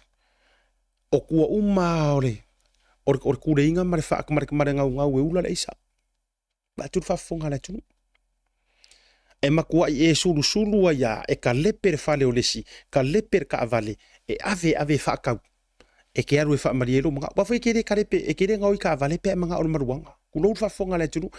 Ioi, o le whaasua manino. Wale vanga whai maile maruana i tonu o Samoa i laso. E le i ka lepe a iangi ka avale mga o inga. E wafo o si mea e. E ke si na fia. Ioi, ai ke si na fia o si mea mawai si lima ka la. Mawai si se furu ka la. Ia mofo i si au wha au ioi, ma si au wha malie, ma si au whe. Ia. A o kamala ia o whala au i o le aisa o a cocaine o a uma, heroin o a uma ngā mo whala au whasainga. O i ele aila ele mo mi aisa au whe. Ioi. E aduai oi le lua i le ongo fuku por fiku fuku. Ai paula le mea o le atupu mai, o le a whaatete leina loa. Le ka lepe marenga oi ma le whao mea. Ma le ma fau. Kamanga. Ia, o nei vahenga le na. E te tauana mata laifu. O lai kele le au, lai kele criminals, real criminals. E pei ora matou tala le whaia kung i fafo. Maka ngarue ngai o leo. Awa ia tau te nau e talota tangata lai tau tatala atu ia la toa ia te tau. O le la kau au ngā ango kele le defamation. A la le kama le pelepe ka avale a kangaka ma ngā o ia ka avale a kangaka. Lai ngā o ia official malo, lai ngā o ia fale o ainga, ngā o ia pisingisi, ngā o ia ngai wharolo ngai sainga. Those are the real criminals. Tu alalo ngai vakun makanga ruenga o leo. Those are the real criminals. O kangaka leanga sa oanga. E lengi kangaka leanga ia mesea, tangata lea e, tau mawhai e. E longo puia li ima, kaulanga aku vaenga e te tau ona su eina. Al mele iei, e peo le akele mai le sa mala mai o lunga le social media, e peo le akele le lama mai e malo malama mai e makanga ruenga, tangata e tau tatala i o latoa ia te tau. Ai ku fauka ngaka e oi, ngā oi solo makalepe ma me whapenga, ngā umalea, o ngā le sai leo le akungu ue sai anga i makanga ruenga o leo, ai sai anga i malo. Ia. O le ale mea malo e whaile mea lea, sai saoa, kako sai makanga ruenga e o ngā mea ia. A whai or soifua malo loinga, la ufionga ni mingiska, kaunga sila makakaruenga mar CEO fainga cameras monitor ai ka vale ngai ainga maua yar ka manga le lui fo mar kai mi ma fo ringa ma pe ala pe irkingo pe po le uru pe rasta maua mar camera fa faingo fiela ia le a fa pe on makakaruenga o leo ya ku le makakaruenga o leo a fa so fo malolo o fa ko anga ku le fa ko anga tu ala lona programa le vanga le fifi tuli mata ile tu langa ile so tau pole ani tau unga fo ala ai ia pe tatale tu sunga samuelu ia me se fo so no fo tu pe le ai ia ai pole fo ile vai nga ole a au mai ele to longa le fionga le famsi no le so tau famnu ile tu te mo le fifi la fo se ngana mo le tu mari la fo fo va tele tatu por kalam ia e so se mata upu la vai fatala noina me se fotu langa tau pisi ni si pe ona yai le fa so na inisio tamali fila ila so tau o to tonga masani o tato por club le Tautai A'E lungo le Blue TV ai mo le fia filto ona sia ta fale malu pio voliko tau tu mo uto le nei vanga le fia fi fa tele i lau mai mo nga samo so i fu mai manuia